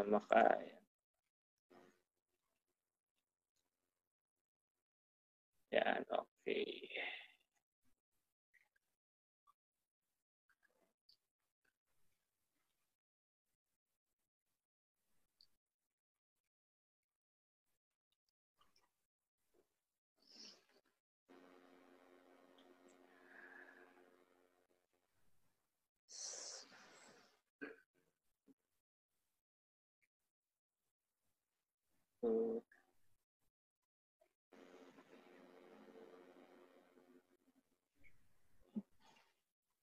Hindi na nagwo-work ba? Yeah, kala ko... nasa na kita. Ewan ko ba? Anyway, sorry, I thought we were supposed to go back. Sige lang, okay lang. Babalik ko na. Yan, sige. Habang naghihintay sila. Anyway, ang second natin topic is sharing na about sa ano yung pwedeng activities regarding especially with the COVID-19. So yun ang ating second part. Dave, okay ka lang dyan? Okay lang? Okay. Si Pinay actually, one of the team captain of the Ateneo de Davao Track and Field team this year, si David Familiar. Yan, the son of the legend Jonathan Familiar, former member of the Philippine national team. Yan. Ang aking butihing anak. Ayan. Coach Elma, ayun si Coach Jonathan nag-online. I'm sure kilala mo pa siya. Coach Elma, ayun si Coach Jonathan nasa room. Ayan. Coach John, kaway po kayo, live kayo, nakikita kayo. Ayan. Yan ang anak niya, si David Familiar. Yan, going college na yan, Coach Elma. 400, 200 ang event yan, 4x4. Anyway, so balik na ulit tayo. Nakabalik na ba? Ernel, what if somebody wanted to ask a question? Yes, opo. Ayun. So everyone, the meeting. Okay, so ready na po ulit tayo sa panibagong set ng questions. Kanina, so habang naghihintay tayo ng question, ang sunod nating talakayan, mga kaibigan, Coach Elma, Coach Dina, kasama, ay ano ang iba pa nating pwedeng gawin na pamamaraan para sa ating mga athletes ngayong meron tayong COVID-19. Sa inyong ginagawa ngayon sa kasalukuyang, Coach Elma, mayroon ba kaming pwedeng matutunan mula sa inyo bilang coach? At ano pa yung ibang activities na pwede nating ibigay sa mga bata ngayong panahong ito? Yan ang unang tanong natin. Then, na po tayo mag-post ng tanong natin sa chat box.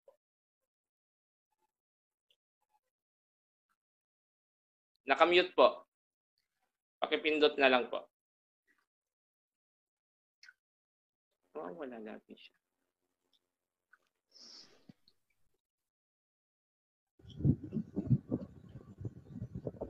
Coach Elma, Coach Joe.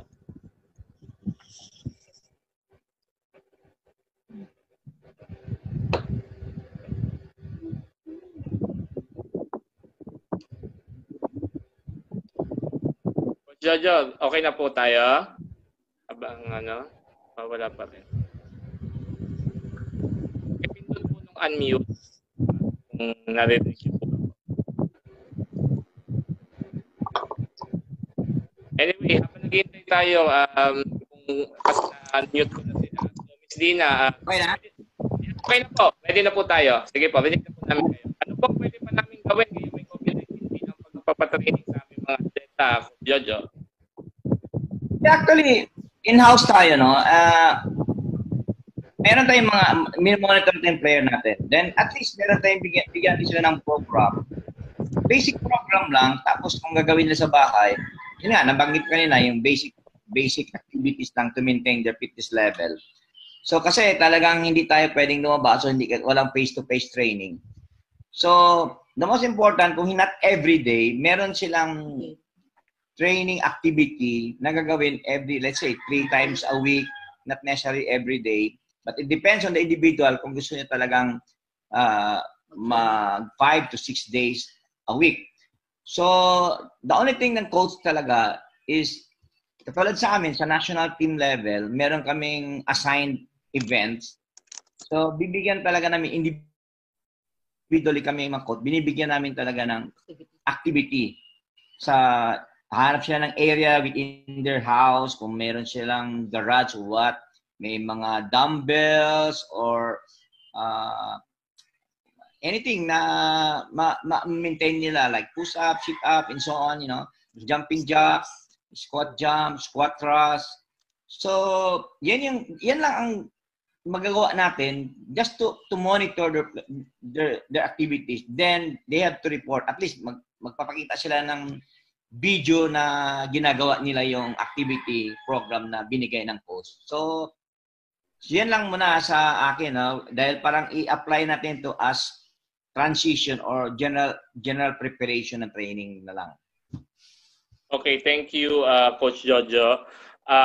May next question pa ho tayo. So yun, nasagot na po yung kanina. Maraming salamat po, Coach Nilo Portinto ng birthplace, San Pablo City, Laguna. Yan. So si Coach Nilo from Laguna.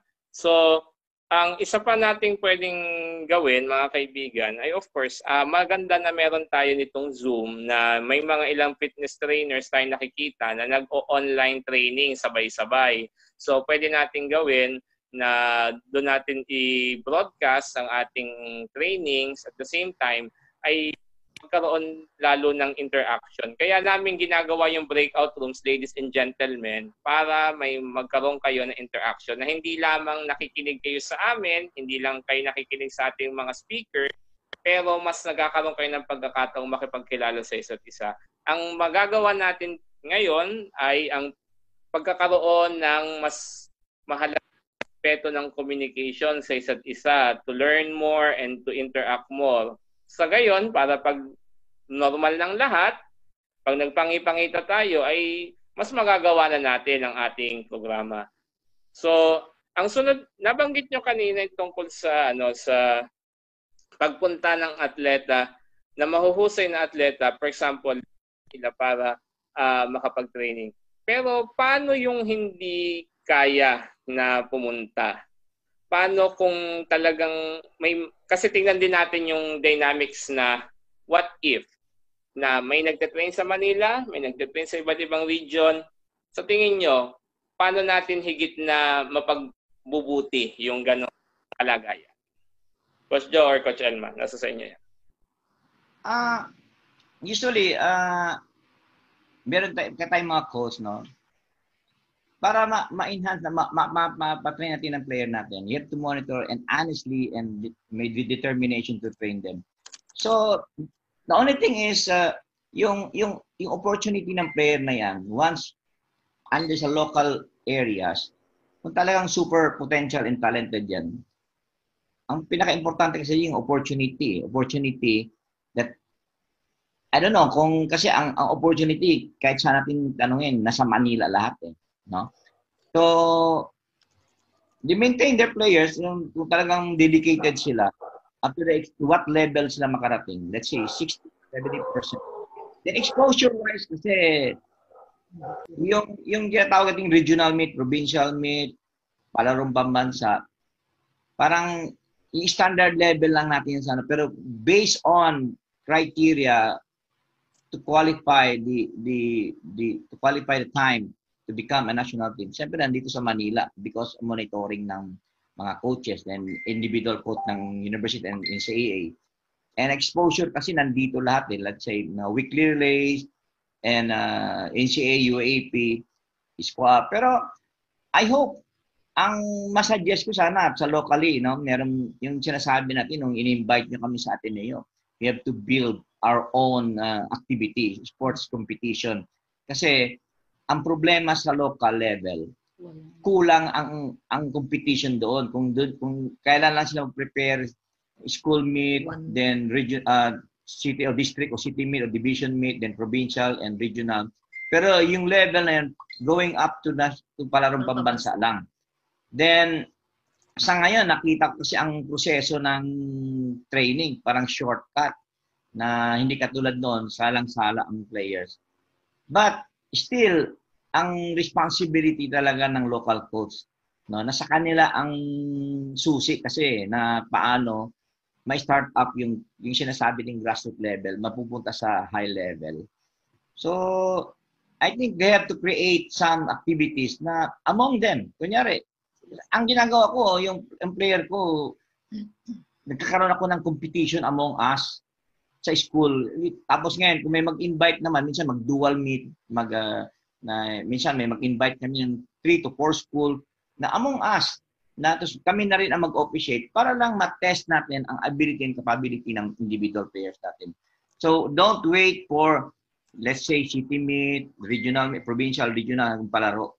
So, we have to continue to maintain their level. But, first thing and foremost, kailan hindi natin mapag-iwanan yung education, yung pag-aaral nila. Kasi, yun yung pinaki natin, how to reach the high level ng pag-aaral nila, then to achieve everything for their future. Okay, thank you, Coach Jojo. So, katulad ng aming, may reaction si Coach Enzo Williams or Andrew Perry ng Pinoy Athletics. We try our best to really build local competitions to complement as well what you have there in the capital. Like what we are doing for the past 7 years na kami sa Mindanao Blues Track League, and we hope that through your effort as a national coach na maparating din natin sa ating mga kasama sa national pool na may mga initiatives tayong pinapairal na para tumulong sa kung ano ang meron sa national level. At the same time, so that sabi nyo nga, nakikilalang local coach, nabibigyan din kayo ng tamang, sabihin na natin, ng dynamics or flow ng from local up to the national level. So, ngayon po, bibigyan namin kayo ng panibagong breakout rooms. This time, ang ating pong sasaguting tanong ngayon ay pipili kami randomly. So pag tinawag namin kayo, huwag kayong sasama ang loob na kay. So tatawag kami randomly ng ating mga participants at mag-share kayo sa inyong 1 to 3 sentences kung ano ang inyong mga opinion or perception so far at ang inyong mga natutunan. So in 5 to 10 minutes, breakout rooms po ulit tayo. So, bawat breakout rooms ay may 4 na 3 katao. So, please, pag nag-join na po tayo, please, pumasok po tayo sa breakout rooms. Kilalanin po natin ang ating mga kasama, ang ating pong mga kababayan. In 3, 2, 1.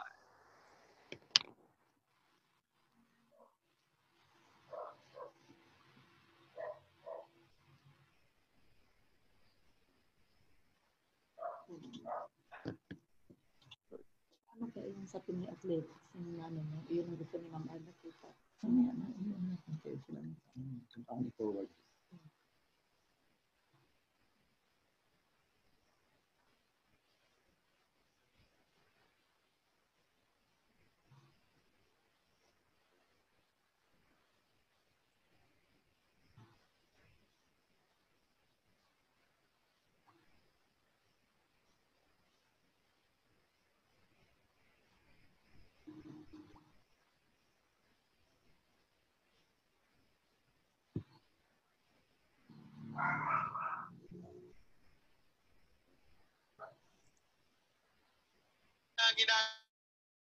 agree with the whole grassroots program. I think it's a brilliant idea, but I think given the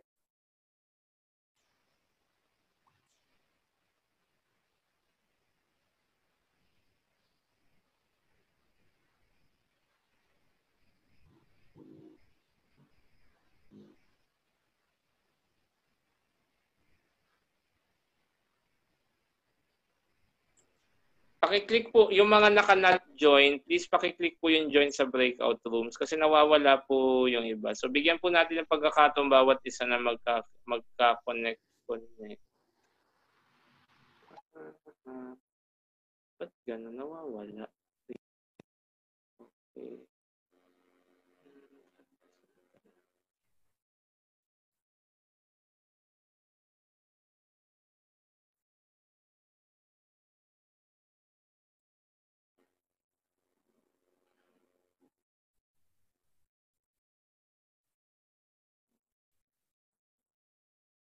and they just say na, it's just the way things are, and wala naman ako mapanghawakan ng order or anything that, will give us like a legal foundation for us to do that, or to set a precedent. Yeah. I'll share you background there, what happened there. Sa DepEd kasi, remember the old Palaro setup was particularly only for DepEd.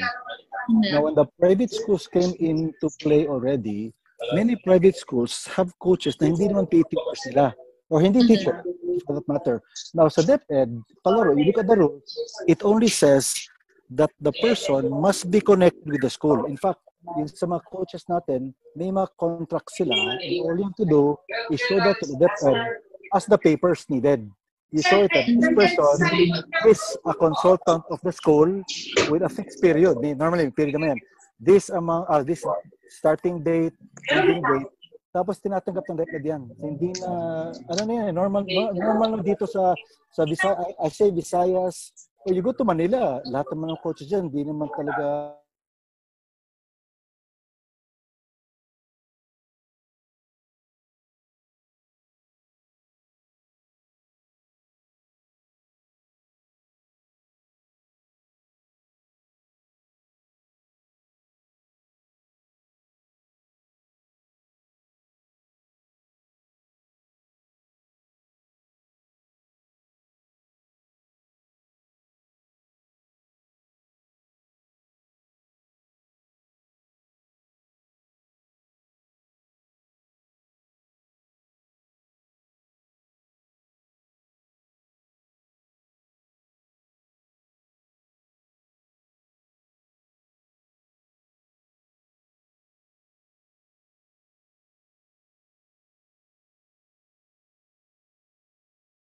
Again, dun sa hindi pa ho naka-join ng breakout rooms, please mag-join po tayo. We still have it's I think na-invite po natin kasi may mga lumitaw ditong not join. So please join your respective breakout rooms. Thank you.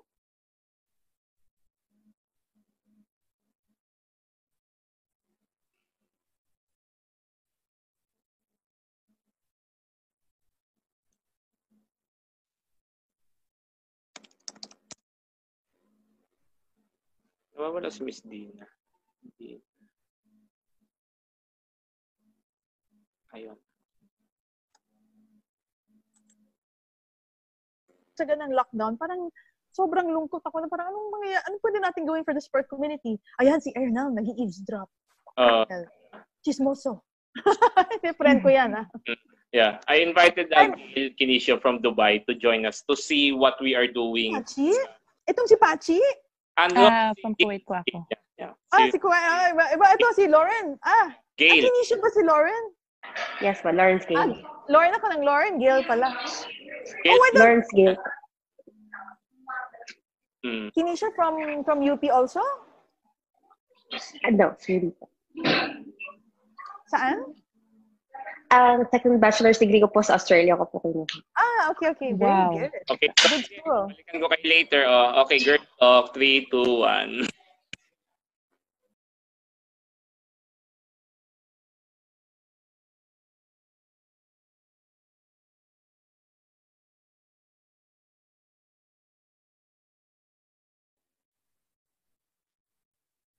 Again, Sir Darwin, if you can join the, yes, we still have other breakout rooms, sir. So I think there's still, yeah, most of them are there. Okay.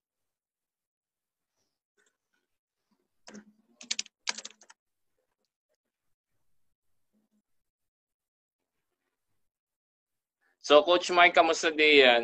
Coach Mike, okay lang? Coach Mark, habang Yes hindi... po, okay. Okay, okay naman ang flow natin so far. So, later mag-random pick ako ng mag-share ha. So, pwedeng, so baka ma-pick ko kayo, etc. Maganda na marinig din nila sa loob. Kasi mas malakas. Dahil silang nasa national training pool, so maganda malaman din. Andrew, it's a good thing that at least we send the message. That's the most important. We can discuss further. Sir Darwin, kamusta diyan sa atin? Sir Darwin, kababayan ko po. Yan, si Sir Darwin. Sa alma mater ko, sa Laguna State Polytechnic College or University. Yan. Kamusta si Sir Mario? Sir Darwin, narinig niyo ako? At unmute ko kayo para makapagsalita kayo. Sir Darwin, narinig niyo ako? Wala yata. Anyway. Yan. Sir Darwin, narinig niyo ako? Okay, anyway. Sige. So, close na natin. Babalik tayo sa main room in 3, 2, 1.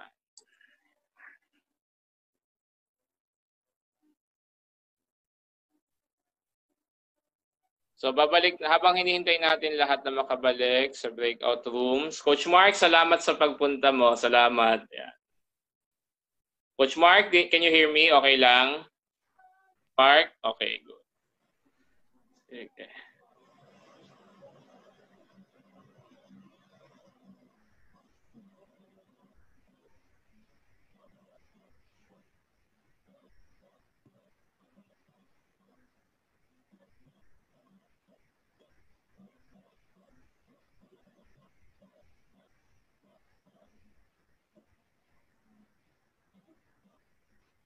Habang hinihintay natin makabalik lahat, so again, randomly magpipick tayo ng 5 to 6 participants para sa kanilang reactions. Yan. Limit the reaction to 3, up to 1 to 3 sentences per person. So, I think nakabalik na lahat. Okay, nakabalik na po ulit tayo mga kaibigan. Okay, Miss Dina and Coach Jojo and Coach Elman, nakabalik na po ulit tayo sa huling bahagi ng ating program dito po sa Track Talk Tuesday sa Pinoy Athletics. So ngayon po, pipili po tayo ngayon. We're going to choose randomly 5 to 6 participants who will share their reactions and comments or questions on air. Again, kung hindi you can push the unmute button and then you can speak. If not, if you're unreliable, you can just use the chat box instead. So, first is, of course, as I mentioned kanina, randomly magsaselect po ako for their reaction. So, first is our participant from Cebu, the sports director of Sacred Heart School Ateneo de Cebu, Sir Rico Navarro. Sir Rico, can you share something to us, if possible? Thank you, Sir Rico. Patay, random ba yun? Parang di random ah. Random ba yun? Nakatanaw lang ko sa listahan. Yeah. Anyway, yan. Lima naman kayo kanan. Dili unfair kayo. Yes. No. Mayong hapon sa tanan. It's great to be here to be talking about athletics. No, the first thought I had and I shared with our breakout group kasi is, firstly, I think, and we talked about it before, athletics kasi, to my opinion lang ha, I missed the... I hope I don't reveal my age, but I miss the days when Gintong Alay was there with Liga de Vega, El Mamuros, Hector Miguel, Isidro Del Prado. Hindi naman obvious sa edad ko, no? But if we can bring back those days, I think athletics will be okay. So tingin ko ngayon is athletics, whether or not we like it, kailangan mo ng makeover. We need to make athletics a popular sport.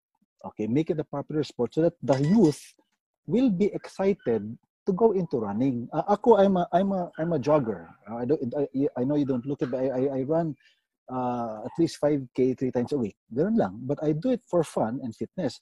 My kids are also football players and runners. But the thing is, if we can do that to get people more interested, parang nawala kasi. I remember before, naman Lydia Vega and Mamuros na yan, yung mga kami and yung mga younger version, younger ka-age group namin, were interested in sports dahil may models na doon sa taas eh. Eh ngayon, unfortunately, di nangyayari. Nawala kasi somehow naputol. So if we can start at the bottom again, build the grassroots, build going up, you build another El Mamuros, another De Vega, then get others to be interested in the sport. I think we can get back. Hina-hina lang. It cannot happen overnight, but I think it can happen. No. But ito lang. I just have to add another thing. I have to mention it because it was a big issue in our last breakout group. Something I thought na hindi na nangyayari. Apparently, sa palaro pala, they continue to push the requirement that you have to be a full-time teacher, employee of the school to coach. No? But in our experience in Cebu, like in Davao, dati, kami okay na sa amin. Our coaches are not full-time teachers of the school. Sila po ay mga coach consultants na may kontrata naman with the school. So, yan ang pinapakita natin sa DepEd. Yeah. As long as you can show the contract of whatever, yung coaching contract between the person and the school, tinatanggap na po ng DepEd yan, okay na po yan. Kaya lang, may mga ibang regions pa rin na nag-insist sila na dapat full-time teacher. So, nagulat nga ako, narinig ko yun kasi akala ko okay na lahat. No? So, those are 2 points lang. Can we make over athletics? Paano natin gawin? Tapos yung malaking bagay yun, yung the coach in a palaro event must be a full-time teacher ng school. Yun lang, thank you very much. Okay, thank you, Coach Rico. Very insightful yung mga binanggit nyo. Nagtatagalog ako most of the time kasi for the benefit of all na, of course, vernacular tayo. So that's one reason, of course, na we try our best na maging low. Kasi during the time that we are with the forum headed by Coach Nolly, we have foreign coaches. So that's why it's implied that we should speak in English. Anyway, so second sharer, again, random ko po itong banggit po ha. So wag pong sasama ang loob or magugulat kapag po kayo ay tinawag. Kaya yan po yung napag-usapan natin kanina. Next po ay are you there? Miss Maki Macrae of Nueva Vizcaya. Are you there? Coach Maki, if yes, kindly unmute yourself. And yes, Coach. Yes. Ayan. Good afternoon po sa inyong lahat. Ako po si Coach Maki from Region 2. I'm the Athletic Director of University Academy. Some things that napulot ko po from this so far is that so far it seems like we all agree that grassroots really is the best way to develop athletes and coaches to really get the best of the best. Kasi pag grassroots, you can really get from different parts of the country. Kaya lang, kagaya po nang nabanggit ni Sir Rico kanina, actually ako po yung isa sa mga coaches sa tinutukoy niya kanina na kumakaharap po nung problema na ipinipilit pa rin po ng DepEd na ang aming pong coaches ay dapat full-time members of teaching staff or at least member of the staff. So for example, full-time teaching or property custodian or something. Kasi hindi pwedeng coach lang. So I think also considering the diversity of our athletes, we have students and coaches who live in islands. We have students and coaches who live in the mountains. We really need to reconsider the way that we implement grassroots and the way that go about the system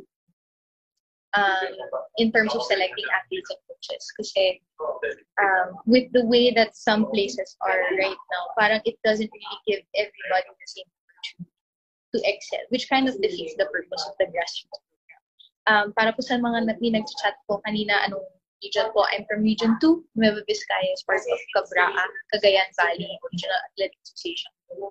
Kalaban po namin ang Isabela, Tuguegarao, Batanes, Cagayan. Okay, thank you. Such a coincidence. I think last 2009 pa tayo naging mag-classmate, if I'm not mistaken. Yes, sir. PE1.7. Yan, ako pa ha? Anyway. Yes, sir. Medyo, sir naman, ina-expose mo ating edad. Wag na. Dito, I'm 36 now, 37 yan. Anyway, kita naman sa hair yan. Okay, anyway. So, okay, next. Again, random po uli ang ating pagbigay ng bola ng mag-share. So may 2 to 3 people po tayo before we wrap up. Coach Elma, Coach Jojo.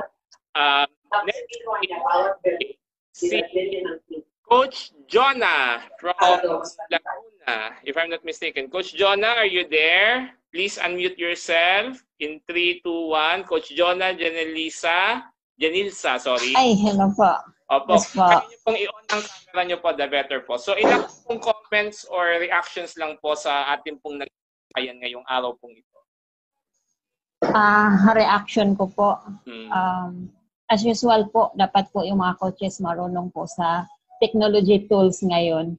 Kasi katulad ko po, ngayon ko lang po talaga inaaral to kung paano po mag-apply ng halimbawa yung workout niyo po kasi no touch na po kasi tayo ngayon, hindi na natin ma-demo ng maayos. So kailangan natin ng mayroong space natin sa sa bahay natin. So yun, kasi kami ngayon sa hinahawakan ko po as coach ng Subel po, meron po kaming summer program. So nag-alat po kami ng mga anong ipoprograma namin nasa home online po kami. So yun po yung magiging reaction lang po ko na yun, technology tools po talaga. At saka magiging creative po. Kasi kailangan po, lalo na ngayon, hindi po kami makakapag-recruit as sinasabi po ngayon, mahirap ngayon. Kasi maraming school po ngayon nag-stop ng recruiting dahil sa walang mga competition. At saka mahirap po mag-recruit dahil po wala po yung competition ng regional at saka palaro po. So, standby po at na-creative lang po talaga ngayon sa program kung paano matuloy-tuloy po yung bata, yung physical conditioning po nila ngayon. Yan po kami ngayon. Okay, thank you very much, Coach Jonah. By the way, at trivia, Coach Jonah is the former record holder in 400 meter in palarong pambansa after General Susales who broke it in the Coach Anthony Valdez of Dasmariñas, Cavite. So, first, sharer or reactor, before I turn it over to Ms. Dina and then to Coach Elma. I'm Coach Benny Andresio of Miriam College and also former member of the UP Maroons Track and Field team. Coach Benny, are you there? For your reactions Yeah. po. Okay, go ahead. Hi, I'm here. Yes. Comment po or reactions po for 2 to 3 sentences at least. Papa. Yup, yan, 3 sentences. So siguro ano na lang. Minimum lang yon. So suggestions lang. So 1 minute I guess. Okay. Siguro yung grassroots levels natin, saan ba talaga dapat magsimula? Sa pinakailalim ba, sa pinakataas? Kasi kung sa pinakailalim kasi, gets ko yung labor of love eh. Gets ko yan. Kung sa isang baryo may nagsimula doon, di ba? It's a good thing. That's a good thing, no? Pero tong labor of love, di ba? Gaya ng nabanggit ko kanina sa breakout room, tong labor of love na to, how long will it last? Yun yung problem kasi. So, sa ilalim ba? O kailangan sa taas? So, pahirap. And then we have to balance things din naman sa athletes natin. So we have priorities ba? Kung kailangan ba natin sila gumalaw or kailangan yung well-being nila ngayon sa pandemic na to. So, isipin natin mabuti, no? And then lastly, nalilimit yung natin, mga kagustuhan natin. And thanks to technology na rin, pero hindi lahat may internet connection. And then we have to keep in mind na rin na no athlete must be left behind. Ayun lang sa akin. Okay, thank you, Coach Benny Andresio of Miriam. Okay, so before we are almost like 3/4 done, or almost have almost a full quarter done with our topic. So last one for the reaction, I like to call, nag-random ako. So sino pa? Si Mary Ann Diaz of De La Salle University. Coach Mary Ann, are you there? As a former UAAP athlete and a Palaro champion, reactions with our discussion. Good afternoon po sa lahat. Yung reaction ko about sa topic, grassroots, personally, I came from that program dahil galing akong province. Personally, yung ano ko, kung i-continue natin na ma-recognize yung provinces, bawat sports, siguro, i-base ko na lang siya sa personal experience ko. Na-discover lang naman talaga ako dahil nung parang nilagay niyo yung National Open sa Bacolod. Kaya parang doon ko lang nakilala si Coach Enzo. So siguro kung hindi nagre-revolve yung sports, yung mga events, hindi nilalagay sa provinces, hindi ma-expose yung mga athletes doon. Siguro magkaroon pa tayo ng maraming events na hindi lang sa Visayas, hindi lang siya sa Manila nilalagay, like hindi lang siya sa mga kilalang regions ilalagay. Pwedeng ilagay siya sa Iloilo naman. Kasi hindi lahat ng athletes sa provinces magkakaroon ng chance na maging for example sa technology. Hindi naman lahat may phone na maging updated na, uy, may UAAP na, uy, may ganitong laro na. So, personally, para sa akin, kailangan yung mga batang ibalik yan, yung mga National Open na hindi lang sa Manila. Pero mahirap siya kasi financially speaking, talagang medyo hindi tayo supported ng government. And ngayon na may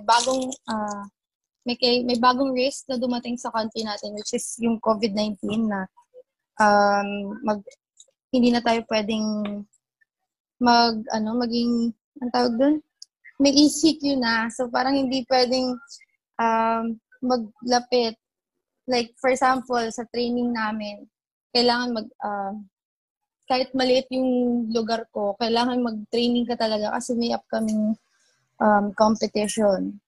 So, siguro, yung maano ko lang sa buong talk is, i-continue pa yung may mga events na yung host is yung mga local government para kahit paano yung kung bata pa lang, ma-expose na sa ganung laro na, uy, gusto ko rin someday makasali dyan kapag nasa enough age, nasa right age na siya.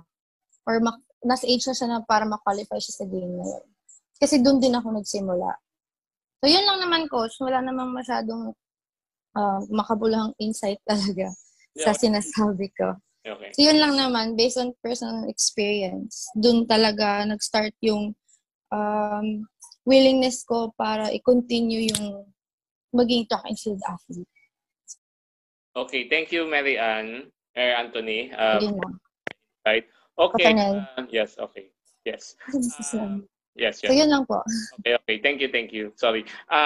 So, before we go back to Coach Elma and Coach Jojo for their final thoughts. So, ang magiging flow natin, final thoughts niyo, Coach Elma and Jojo. Then, of course, wrap up namin ni Miss Dina. And then, I would like to request some for the forum to stay for like 5 minutes because we will have some further